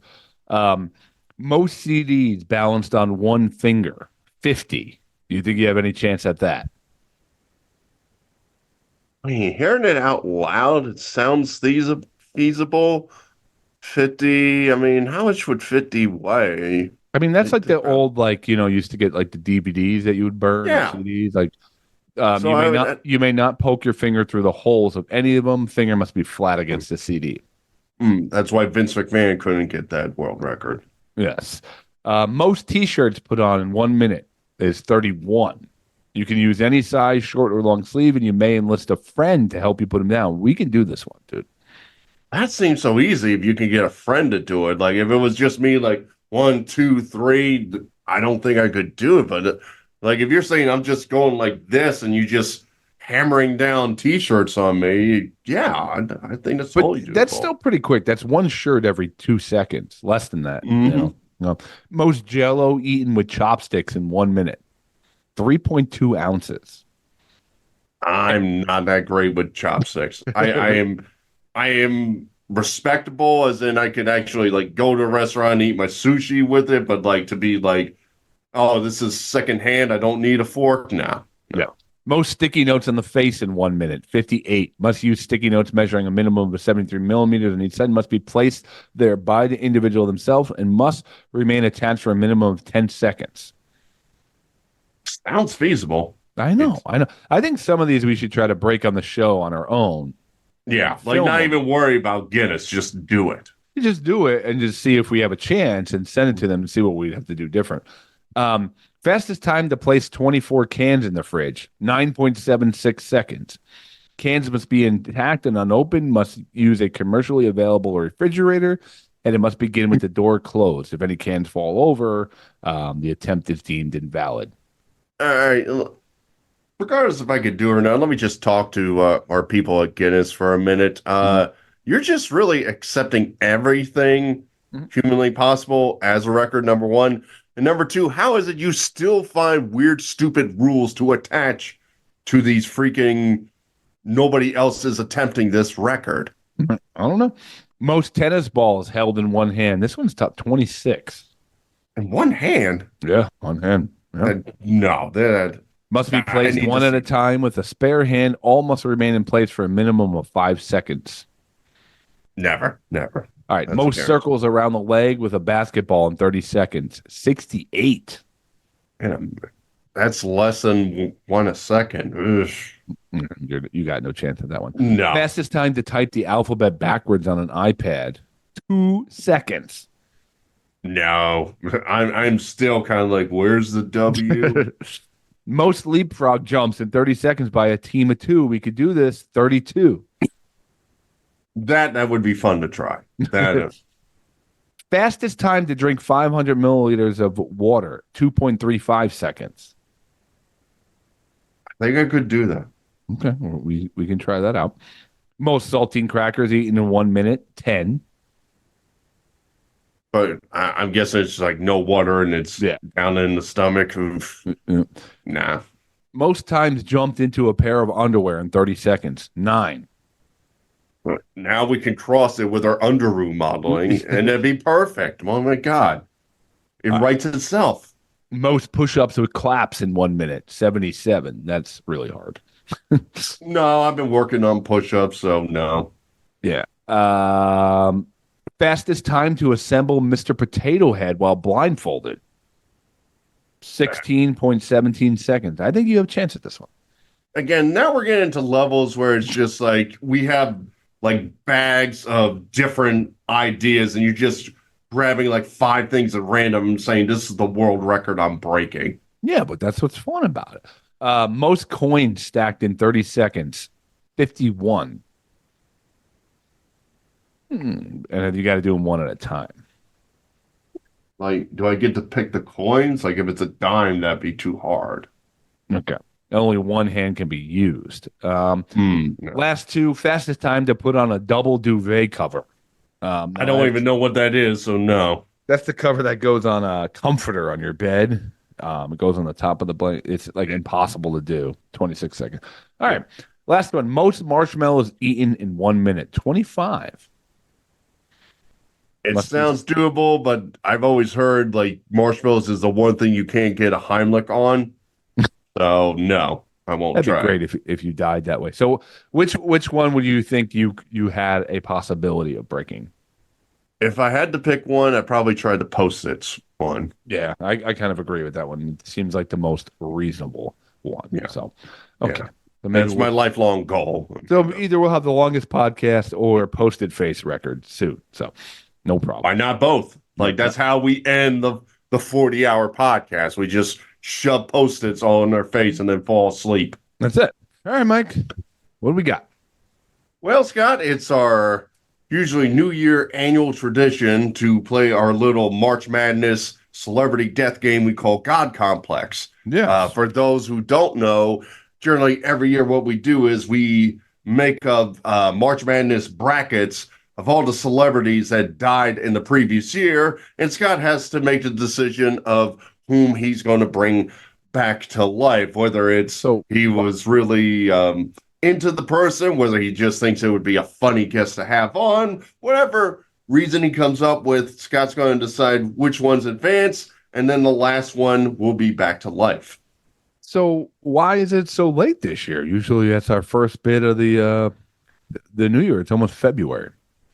Yeah, so funny thing happened on the way to the podcast. We recorded this. It was actually our first episode of the year. What was that, 3 weeks ago, Scott? 2 or 3 weeks ago? It was right after the New Year, and that we Right. ended up not putting it on an episode that week because it got screwed up. Yeah, so Scott was having some issues on his side with the board. He was unable to hear of his headsets, some of the voices, his own. So he was having a real tough time. So the decision was made, let's record on my side. Mm-hmm. Now, with Zoom, I hit the record button, and I get this message that goes, it's got to be approved to record. Scott approves it. my natural thought is, hey, I'm recording. Yep. So we went through our entire brackets, which I still got saved what Scott's choices were. So we'll bring up his initial winners and final four and so forth. But we end the night. It's probably about 11. It was a late night with tons of problems, tons of issues. Yes. Yeah. And Scott's like, all right, Burlew, let's close this out. Let's get the audio compressed and all that, and you send it over to me. So before he hangs up, I look over and I'm seeing the options. It's like record episode. I'm like, oh, so apparently after the host agrees to you recording, you still have to go back and say start recording. So we just had a moment where literally we were both dead tired, but we both probably laughed in sadness and hilarity for about 15 minutes before we went to bed, and just like, all right, try again next week. Yeah, we've done this long enough where we've had many of things go wrong, many of things lost, many of things re-recorded, sound issues on the end of the guests, our issues, internet problems, you name it. So I think we've come to a point where, we don't fret too much when something happens. It is kind of what it is. But Mike, real quick, do you have some of the previous winners for guests who can? We've been doing this quite a while now, so yeah, this will be who has won the tournament. Yeah, well, this is our 8th year of doing this. Some of the greats that have come back, thanks to Scott, are Pele over Ray Liotta. 2021, he brought back DMX instead of Norm Macdonald. I stand by it. 2020, Little Richard was brought back instead of Diego Maradona. 2019, I would have to listen to the entire brackets because we got a little weird because Mean Gene Okerlund was brought back, and the finalist was him and Peter Mayhew, who is Chewbacca in the original Star Wars. Yeah, I don't know. Maybe I was going through something that year. I don't know. Yeah. 2018 was Anthony Bourdain over Burt Reynolds. 2017 was Tom Petty over Prince. And in our original brackets, we brought back astronaut John Glenn instead of Kimbo Slice. I feel that's the one we always regret. Yeah, I got to say the big powerhouse one, though, to me, Tom Petty versus Prince is still a huge. That's number one versus one. Like, that is a lot of people would probably pick Prince, but Tom Petty was like I listened to a lot of Petty when I was younger. So yeah, if I recall that year, it was like a really, I guess you could weirdly say a down year for celebrity deaths. So it was just the brackets were so bare, just by rule they came together because there was no other options there. Yeah, and I will say, every year I've done this, there's usually one that I think might get to the end, but somehow along with the matchups or just what I'm feeling or who they end up with, it never seems to end the way I think. So I just go with a train of thought, and we're going to see what happens here. Now, Mike, we recorded this already. How is this different than the one we're recording? Because that would be strange to just do it the same way, because I don't have to really act for the people, and I don't think I could do that. Yeah, so generally what we do is we break up the brackets into groups. So we have like the TV, movie / actor group, we have the sports group, we have the music group, and then kind of like the other. So to make sure we don't have like the same matchups and act like, oh, this is such a surprise, I took all original 32 celebrities. I gave them a number. I went through random generator, and whatever ones were selected, I just started picking them out and putting them into categories. So we're going to get some weird matchups in one, and I think we're going to see some people advance way further than they did in the original recording, Scott. Okay, let's do it. All right. Since you have no idea of the groups, I'm just going to go A, B, C, D. So Group A, we're going to start with one of the original, the first female on the Supreme Court, Sandra Day O'Connor, versus Whackpacker, Howard Stern, intern, Ralph Cirilla. All right. Well, I watched a little bit of Stern back in the day, and I remember when it was on E? maybe when I was in like Mhm. high schoolish, and it was kind of scandalous, and sexy girls would be on there every once in a while. But I never like dove into. I appreciate him as an interviewer and like what he did for radio, but I think there would be huge outrage if someone found out I did not get the first woman on the Supreme Court and I chose Howard Stern's You personal. don't understand. He Yeah. cut Howard's hair. No. So in this one, this seems like a Duke versus Monmouth, Monmouth County, Monmouth College here in New Jersey. So I got to go with Sandra Day O'Connor. Okay, stunt person Robbie Knievel versus Paulie from Rocky, Burt Young. That's a tough one, actually. That's an interesting one. Robbie Knievel was always someone I thought would be on this show at some point. I remember looking. I remember even looking into him, trying to email, trying to go on. I remember his website being really bad. And then who doesn't love Rocky? Get Paulie on.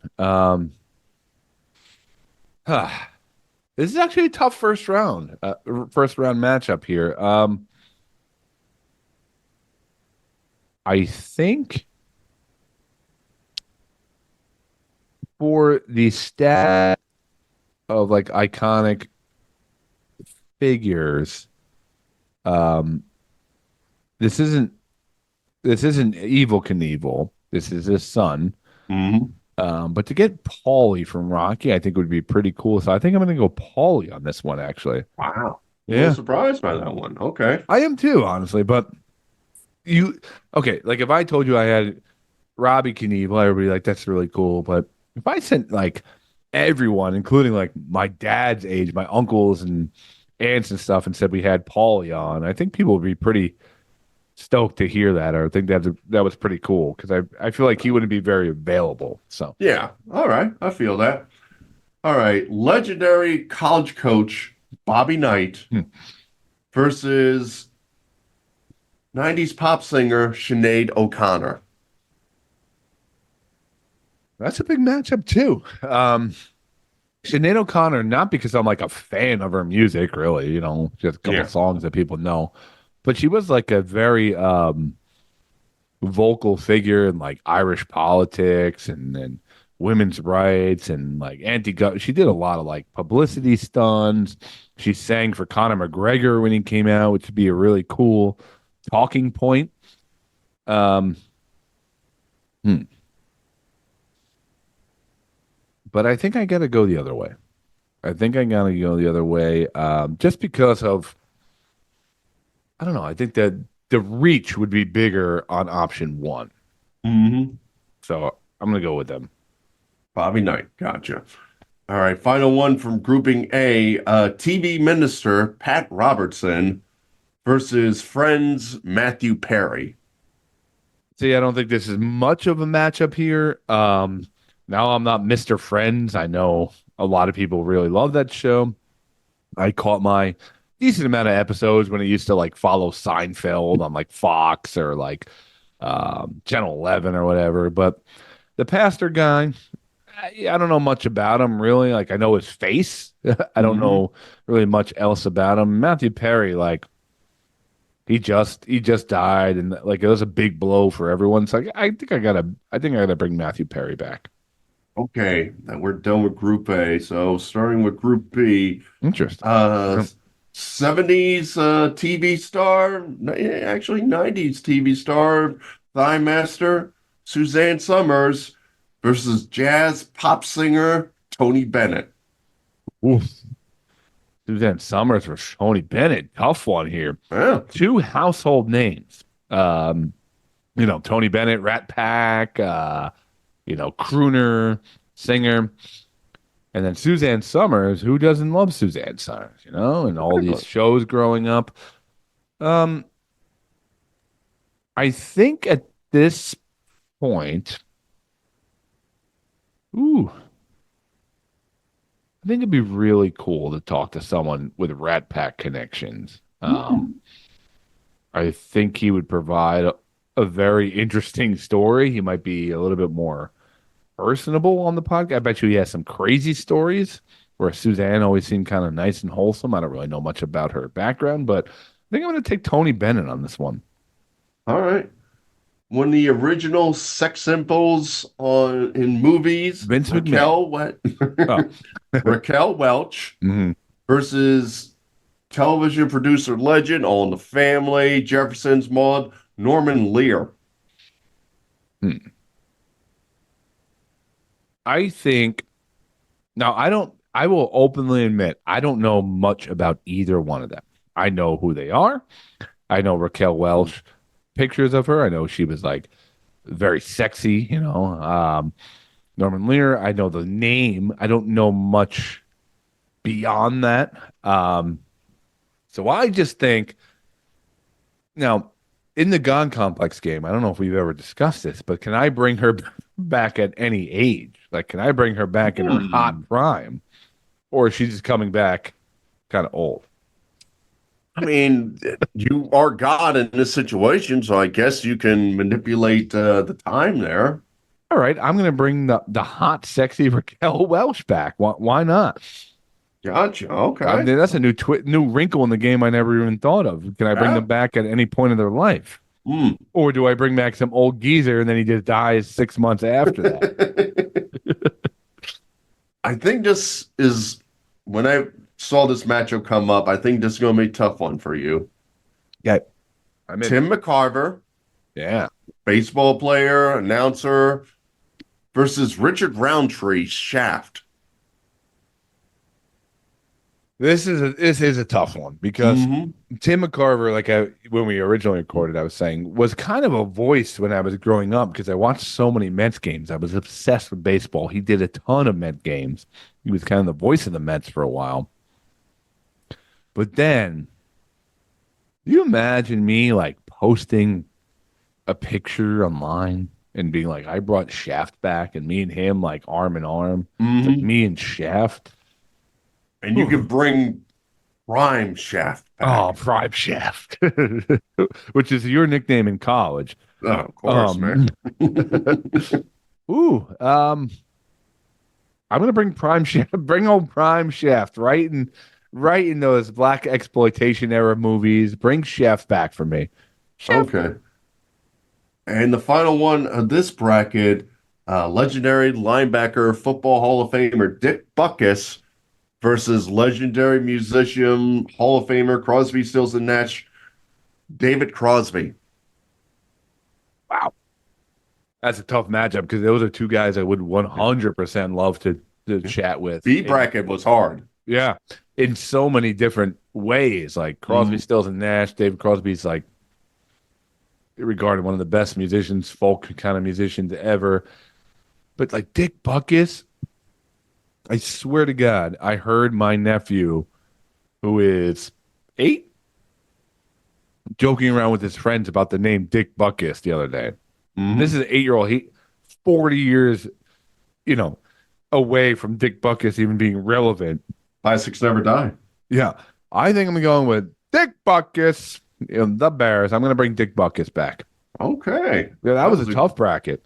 That was a very tough bracket. I kind of like the mixed brackets because my mind has to, toss between two different categories at once. Yeah. Never mind just two Hall of Famers in one category. You're getting these late round matchups early on, and it's throwing you off a little bit. Yeah, and if it's actors, I might go with just a movie I like better. But if it's an actor versus a musician or something like that, then I got to really think about which one meant more. Yeah, okay. Okay. So let's start off Group C with Orioles legend Brooks Robinson versus wrestling champion Hall of Famer, the Iron Sheik. I think this one's kind of easy, actually. Brooks Robinson would be really, really fun to talk to, obviously. But maybe one-dimensional. I don't know a ton about his background either. But the Iron Sheik is a straight-up lunatic. Entertained people arguably more after his career was over than he did during it. Nobody wanted to hear him during his wrestling career. Now everybody's like, yes, Sheiky, go. Talk about Hulk Hogan. Yeah, like him telling me he's gonna bend me over and bang me in the ass. Like I would love every second of that. Not the acting. That's why I loved him. This is Vince McMahon. Yeah. He also was involved. You should see the toy named after him. I'll go with the Iron Sheik. The camel clutch toy would be probably amazing. I would say. Yeah. All right. Hockey Hall of Famer Bobby Hall versus Canadian folk singer Gordon Lightfoot. Ooh, this is a big matchup in our friends to the north. Mm-hmm. I will openly admit I don't know a ton about Gordon Lightfoot. I know very popular folk musician. I know a couple of his songs. But I was a hockey diehard at one part of my life for a long time. So I'm going to go with Bobby Hall on this one. All right. Comedian and actor Richard Belzer versus daytime talk show host Jerry Springer.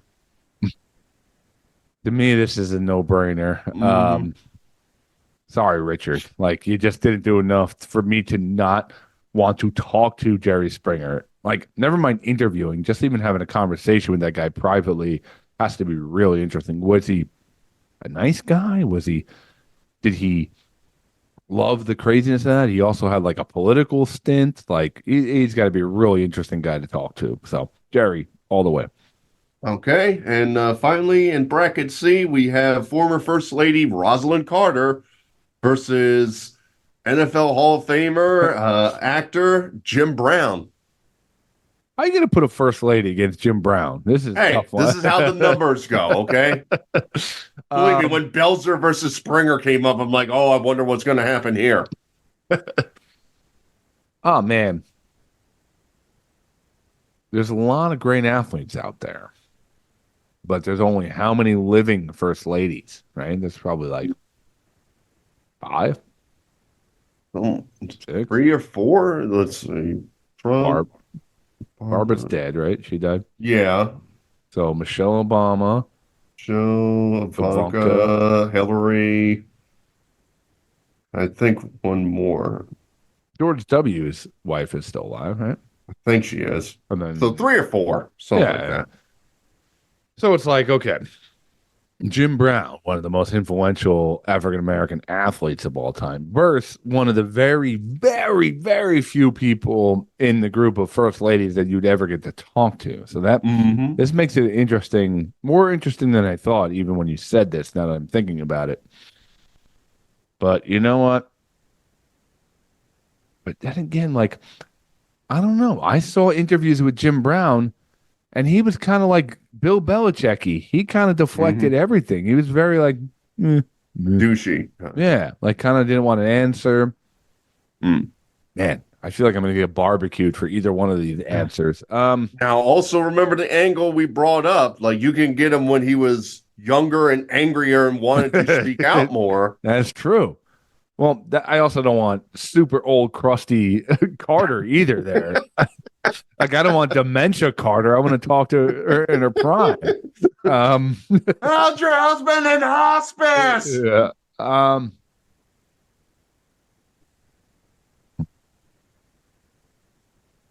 take Jim Brown, I guess. I'm going to take Jim Brown. You had to think on that one. It made me think, once I started bringing up the first lady idea, that the fact that there's only like 4 of them on Earth that we could talk to. And now one's dead again. Like, we just lost one because I didn't bring her back. Now there's only a couple to talk to. Hey, and playing God is hard. What can I tell you? And I called her Ivanka. I meant Melania. I don't really want to talk to her. She's kind of boring. Michelle Obama would be fun. Hillary's a coin flip. But yeah, well, Hillary would be fun because everyone would tune in. Her corrupt ass talk. Yeah. All right. Well, I might have blew that one, honestly, but we'll see. Yeah, we'll see. All right. Bracket D. We're almost done here. I'm about ready to type in the answer before I even give you the brackets, but I will tell you the matchup. You might. I'm feeling different than the last time, so okay. All right. So we have former lead singer of Smash Mouth, Steve Harwell, versus another kind of relatively decent female singer that some of you may heard of her. Her name was Tina Turner. So I have to compare the lead singer of Smash Mouth to Tina Yeah. Turner. Yeah, like look at the Tina Turner catalog of songs. Yeah, yeah. But just remember, hey, now you're an all-star. Get your game on. Ironically enough, a couple years ago, I had Smash Mouth almost scheduled on with their new singer. They were supposed to come on, and it's never came to fruition. But this is a no-brainer. Tina Turner is like all time, like women in rock and roll. So 100% Tina Turner. Okay. Jimmy Buffett, Mr. Margaritaville versus Mr. Morning Game Show. Oh man, the legendary Bob Barker. Now this is interesting. This is where we should reveal to the audience who won the bracket last time when we recorded. Bob Barker went on a run last time, to my surprise, to win the whole tournament. But I don't know. He got the benefit of the matchups, and I thought it'd be really cool to talk to him.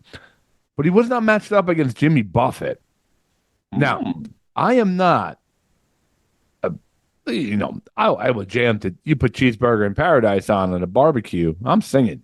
Of course, it's mandatory. Yeah. I'm fascinated by the Buffett. What do they call them? Bird heads or something like that? Or the fan group or whatever the hell it is. They're Always Sunny did a whole episode on it and kind of. I'm fascinated by the culture of Jimmy Buffett, but Bob Barker was a staple when we were younger. Parrot heads. Yeah. Parrot heads. Bob Barker was a staple for any kid who ever stayed home from school, had a little tummy ache. You had your Gatorade that your mom gave you.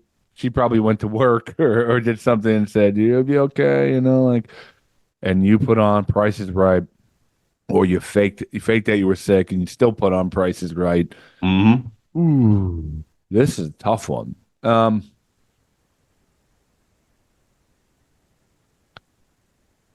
going to go Bob Barker on this one. Winner of the last tournament, but oh man, Jimmy Buffett's huge too, like the whole Margaritaville movement. But yeah, I'll go Bob Barker. I'll go with my gut because I think I have more connection to Bob Barker than I do Jimmy Buffett. Okay.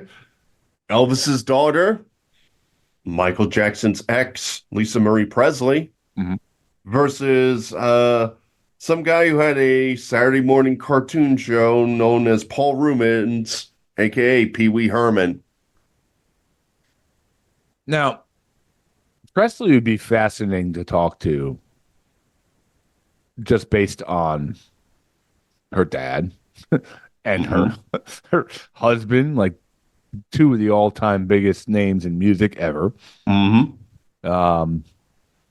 Although interviewing her might be a little weird because I feel like the questions would be more about them. Everybody else except her. But how do I not bring Pee Wee back for a little bit? Now I know he has a little bit of a checkered past, in movie theaters and whatnot. But I'm going to bring Paul Reubens back. All right, and finally, to end the first round, Calypso music artist Harry Belafonte versus NASCAR champion Cale Yarborough. Do I have to pick one in this category? Yeah, this is what is left, and somebody has to go to the second round to lose to Pee Wee Herman. You know what, buddy? I would do it for you. I would do. You know what? Like, I would be like, you know what? I don't know much about this guy. I've heard his name before, but I know Mike would die to talk to this guy. Yeah. So I'm going to. Scott, he was on an episode of The Dukes of Hazzard, just to let you know. Well, there you go. 2 tie-ins to you. This would be my gift for your 50th birthday. I'd bring him back. Yeah, I like his chances in the next round. All right. Scott, as we've done with the first round, any comments on shock or kind of feel like status quo? A couple were harder than I thought they would be. And as I was talking, I was kind of changing my mind. Surprisingly, I think the Carter matchup was maybe the hardest one, just for the rarity. And then the Buffett Barker matchup was really, really tough because I would find them fascinating to talk to both of them. I would have been shocked if the real winner would have been eliminated in the first round. It was close. It was really close. Now, is there anything that you picked up on that was hard or difficult or surprise answer from myself? I thought you would have brought Crosby instead of Buckus. I thought that. I think I was a little surprised with Tony Bennett over Suzanne Summers, but I understand your rationale for it.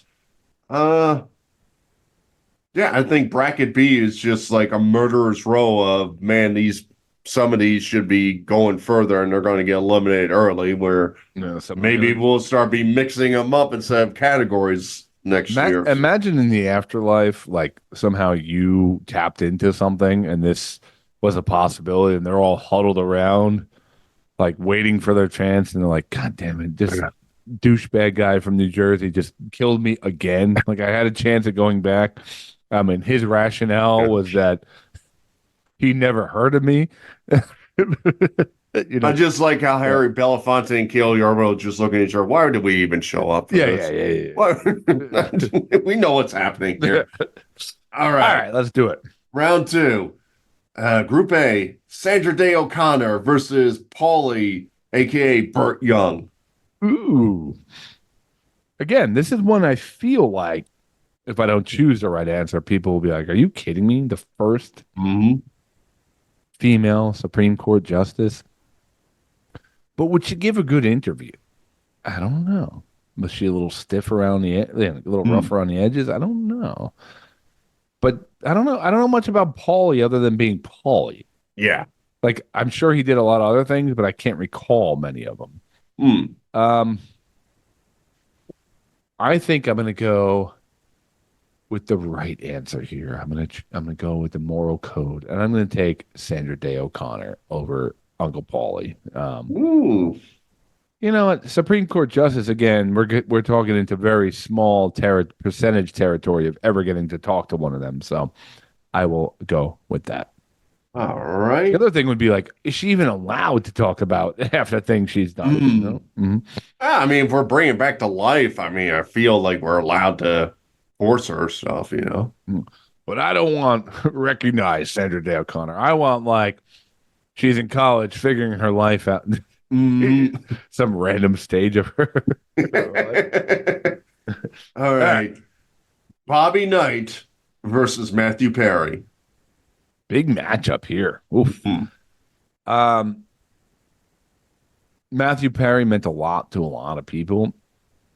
Bobby Knight, one of the all-time greatest sports figures, for his anger and whatnot.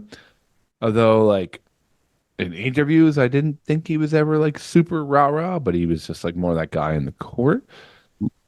But I'm gonna go with him. I'm gonna think that, you know what, we're gonna find something good here to talk to him about. So I'm gonna eliminate Matthew Perry. He just was never my guy. I know he was a lot of people's guy. He was just not my guy. Okay. If you were telling me like George Costanza or Elaine, those are my people growing up. Yeah. Those are my friends growing up. So, all right, going to bracket B, we have Tony Bennett versus Raquel Welch. All right. So once again, I don't really know what Raquel Welch did too much. I know she was super attractive, but how do I eliminate Tony Bennett? Rat Pack kind of guy who sang with everybody, was still relevant towards his death, like still made music. I think he put out music with like Lady Gaga at one point. I'll take Tony Bennett on this one. All right. Sorry, Raquel. And in the other matchup, Richard Roundtree, Shaft versus Dick Butkus. Oh man, battle of cool. Battle of cool guys. I still, in my head, are thinking about that picture with Shaft. Like, there's very big few. Fro. Yeah, big fro, just cool. Bell bottoms. Like, there's very few people I would like geek over. Not even geek because I'm a fan, but just like the rarity of it. It's like when we saw Bill Nye at a concert we went through this podcast. He was one of the few people I felt like, you know what, this is my one chance to get a picture with Bill Nye. And it's a terrible picture of the two of us, but I still love it and the fact that it happened. So I'm going to go with Shaft on this one. Oh, okay. Sorry, Liking Dick. these matchups. No. All right, going over to C, we have the Iron Sheik versus Bobby Hull. Again, I don't know. Bobby Hull was really that interesting, other than being a great hockey player. But the Sheik, I feel like it might be a Lenny Dykstra type interview where I don't really need to do anything, and he'll just entertain us the entire time. I'm going Iron Sheik, maybe. Bring him back. And the other one, Jerry Springer versus Jim Brown. Tough one. So I'm going to go with my gut here and my rationale from the first round. Jim Brown, I didn't find him that exciting in interviews. I know how much he meant to people and he meant to a movement. But how do I turn down the opportunity to not talk to Jerry Springer on some of the crazy things that happened in his life or on that show? I'm going Jerry Springer. Jim Brown's gone. Okay. And then finally, in grouping D, monster matchup, Tina Turner versus Bob Barker. Tina versus Bob. Okay. All right, let's think this one through. Okay. You have one of the all-time biggest pop stars of all time. She seemed like she had a lot of spunk. And you have Bob Barker, more of the laid-back gentleman who entertained you for decades. Who would people react to more that we talked to or that I met? Tina Turner or Bob Barker? That's actually a coin flip, really. Yeah. Which photo would blow people's minds more? Like, hey, just hanging out with Bob, or hey, just hanging out with my friend Tina. I don't have an answer. Okay. Well, while you're thinking, does Cale Yarborough beat Pee Wee Herman? Out of curiosity. No, I'll get rid of. All right, all right. We don't need to spend time on that one. So keep thinking on Tina Turner versus Bob Barker. Winner faces Herman. I think for the portfolio of work, Bob, I know he neutered a lot of dogs. Big into neuter, big neuter guy. And Happy Gilmore, don't forget that. Of course, Happy Gilmore. But Tina has songs that I think my children might know 20 years from now because they'll still be relevant.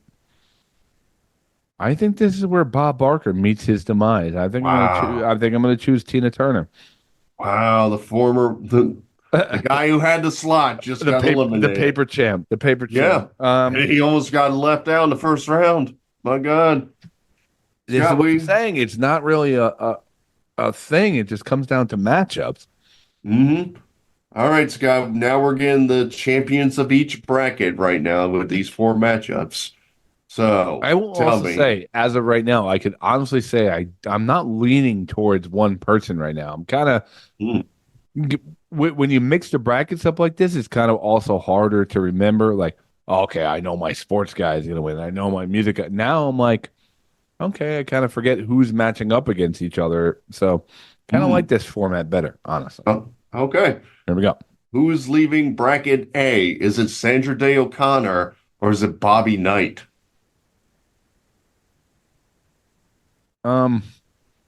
Let's go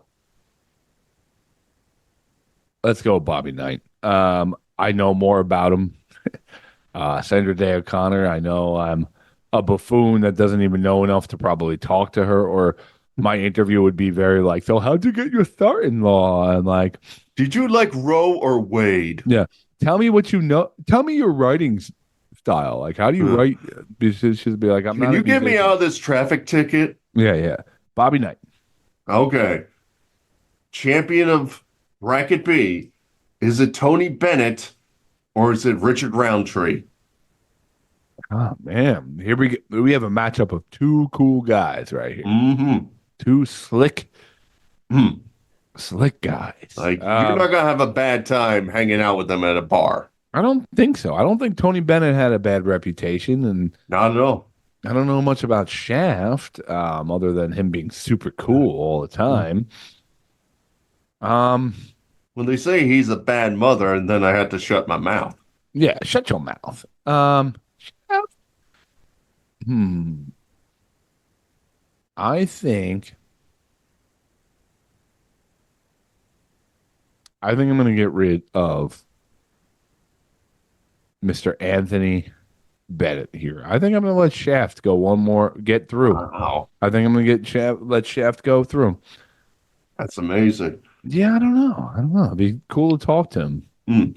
Who's leaving bracket C, Scott? Is it the Iron Sheik or Jerry Springer? Oh my goodness. Madness either way. I think here where the comprehension of this person only goes so far. Um, I'm not sure the Iron Sheik knew where he was for the last 20 years of his life. Mm-hmm.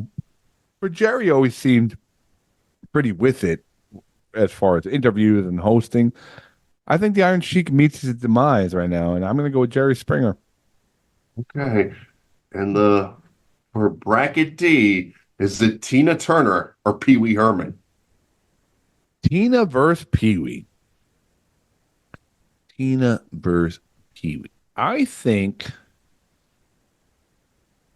Paul Rubens was good. Tina Turner is obviously a legend in her own right. I think I'm going to eliminate Paul Rubens here and keep Tina in the tournament. All right, Scott. So our final four is Bobby Knight, Richard Roundtree, Jerry Springer, and Tina Turner. How are you feeling about this? I feel good. I like all four of those picks, honestly. I can make an argument for all four. So that's a good final four. I think I'm leaning towards one person, but sometimes I talk this out and it changes. So let's see. Let's see. All right. Is it going to be Bobby Knight or Richard Roundtree? This is where I think Shaft's time is coming to an end here. Wow. I'm a little Yeah. surprised by that. I know he was the hot pick flying through the tournament. I think Bobby Knight would be an all-time get. And I would argue that more people know who Bobby Knight is than Shaft. I think Shaft is losing his recognition. It was a cool thing in a certain era.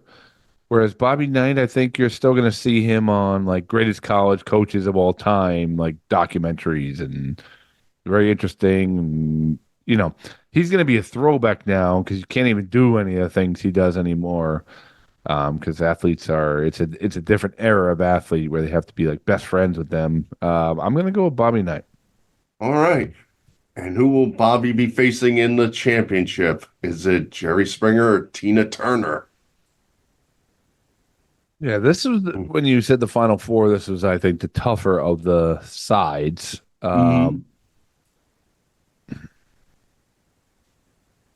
Here's the thing. Tina Turner is known, obviously, for her music, household name. Jerry Springer, it's like a lesser tier than Tina Turner. I feel like people hold Tina Turner in high regard as far as a rock, but Jerry Springer is like, the trashy TV show guy. But who would I want to be in a room with? Like, who would I want to talk to and find some interesting stories or hear stories of? I mean, Tina Turner also had a pretty tragic, pretty rough life. I feel like Jerry might be a little bit more fun to hang out with. I think I'm going to take Jerry Springer here and get rid of Tina Turner. I'm sorry, Tina. I really wanted you to make it, but I don't know. Jerry seems like a guy that I'd really love to interview. So, with our final, one of them was in the finals of our original bracket, Sure, which was Jerry Springer. Yep. For the record, Bobby Knight only won one matchup and then got eliminated by Jim Brown in our other bracket. Yep. So really surprising here. But Scott, who's coming back? Is it Bobby Knight or Jerry Springer? I feel like there's dimensions to a person, right? There's more stories to people sometimes than just what they do, right? Like Bobby Knight, I don't know how much I would ask him outside of basketball. Like that's his life. Jerry Springer, I feel like there's a little bit more on the bone to really dive into where we could bounce around and talk about the show, talk about his life. I think he was a journalist at some point too, or not. But there's a little bit more meat on the bone for like a more wild type of interview, like all over the place. Where Bobby Knight, I also feel like Bobby Knight has probably been asked every question about basketball and coaching ever. Where it might be like, man. He might get frustrated and just be like, whatever. Whereas, like, if me and you were sitting down and saying we had Jerry Springer on next week, I feel, and we had him for like a small time limit, I feel like we would work on that interview and say, like, what do we want to ask this guy? So I think I have to get rid of Bobby Knight and go with Jerry Springer as the winner of this year's tournament. Wow. It's been an amazing tournament. I will document Bob Barker originally advanced, but now Jerry Springer is an official spot. If like Jerry Springer comes back and we find out he's like the next Hitler, we can always send him back and bring in Bob Barker as a replacement. So, although interviewing Hitler would be that happened a while ago, Scott. We weren't doing brackets that year. Sorry, disappeared. Let me know when you're back. Okay.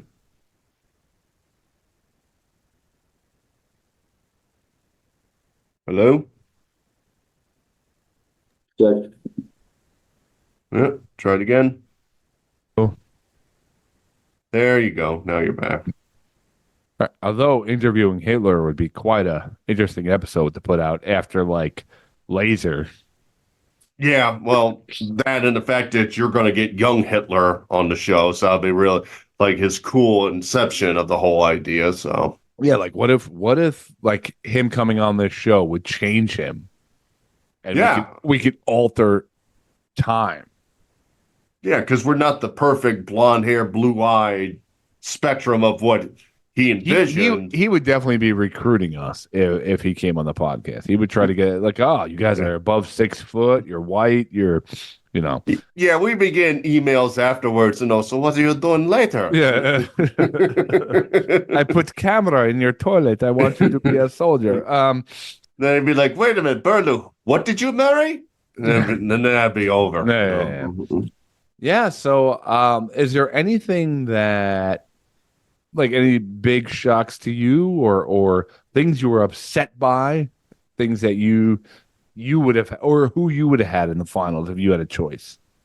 Like going through these, honestly, I like the Mayhem, so I probably would have got Iron Sheik to the finals, maybe not selected him, but something about the pure comedy where we could talk about wrestling and how he became a phenomenon after wrestling would have been interesting to me. Sure. We could have found some dirt on Vince probably through Iron Sheik. Oh, I know Vince did some crazy stuff with the Iron Sheik. There's no possibility that didn't happen. Imagine the Sheik sex toy, that big thing he used to twirl around. I spit on your private parts. That wasn't a weight. That was just the sex toy itself. Yeah. Tony Pennant going a little longer than I expected. Richard Roundtree, I don't even think he advanced at all at any point in our original one. Let me look at the original brackets. No, actually, shockingly, he eliminated Pee-wee Herman in the first round, then got eliminated by Matthew Perry, of all people. So there you go. I don't know. It's the way the tournament goes. So as long as we record it. Yeah. congratulations. Congratulations to Jerry Springer. You live one more day to do a little bit more in media. But you have joined a great panel that you are now part of forever. So, Mike, it's time to go. Anything to promote before we roll out of here? I'm going to give two shout outs to former guests. Two shout outs. Whoa. Yep. One is to NASCAR driver Kaz Grala. Got announced that he is going to be attempting the Daytona 500, along with getting a ride with Rick Ware Racing in the Cup Series. That's a pretty big deal. He hasn't been close to full time in the Cup Series in quite a while, so good for him. I know been working hard. You could have put Kaz Grella against that other guy, and I would have picked Kaz because I would have had more. I don't know the other guy. Yeah, but Kaz was not on Dukes of Hazzard, Scott. What's wrong with you? I don't care. Not everyone bases their life around who was on Dukes of Hazzard. Scott, I know it's late, and I'm going to look past you saying nobody cares about Dukes of Hazzard. I'm going to hold it in. There is like 11 of you left. Yes. Yeah, I'll give you the official warning. I'm just telling you. The other shout out is everyone make sure on Mondays that you're either watching or DVRing at 8 o'clock. America's Most Wanted. It is back on Fox. Back. With former guests John Walsh and Callahan Walsh, both hosting the show. I mean, what they brought in close to 1,300 people between that show and Pursuit with John Walsh, the other show they were promoting when they were on here. And also, big shout out to them. I'm glad that they're doing good. And it's kind of nostalgic to see them back on and helping us get criminals off the streets. It's the best. It's arguably my favorite episode of the podcast in all of the catalog.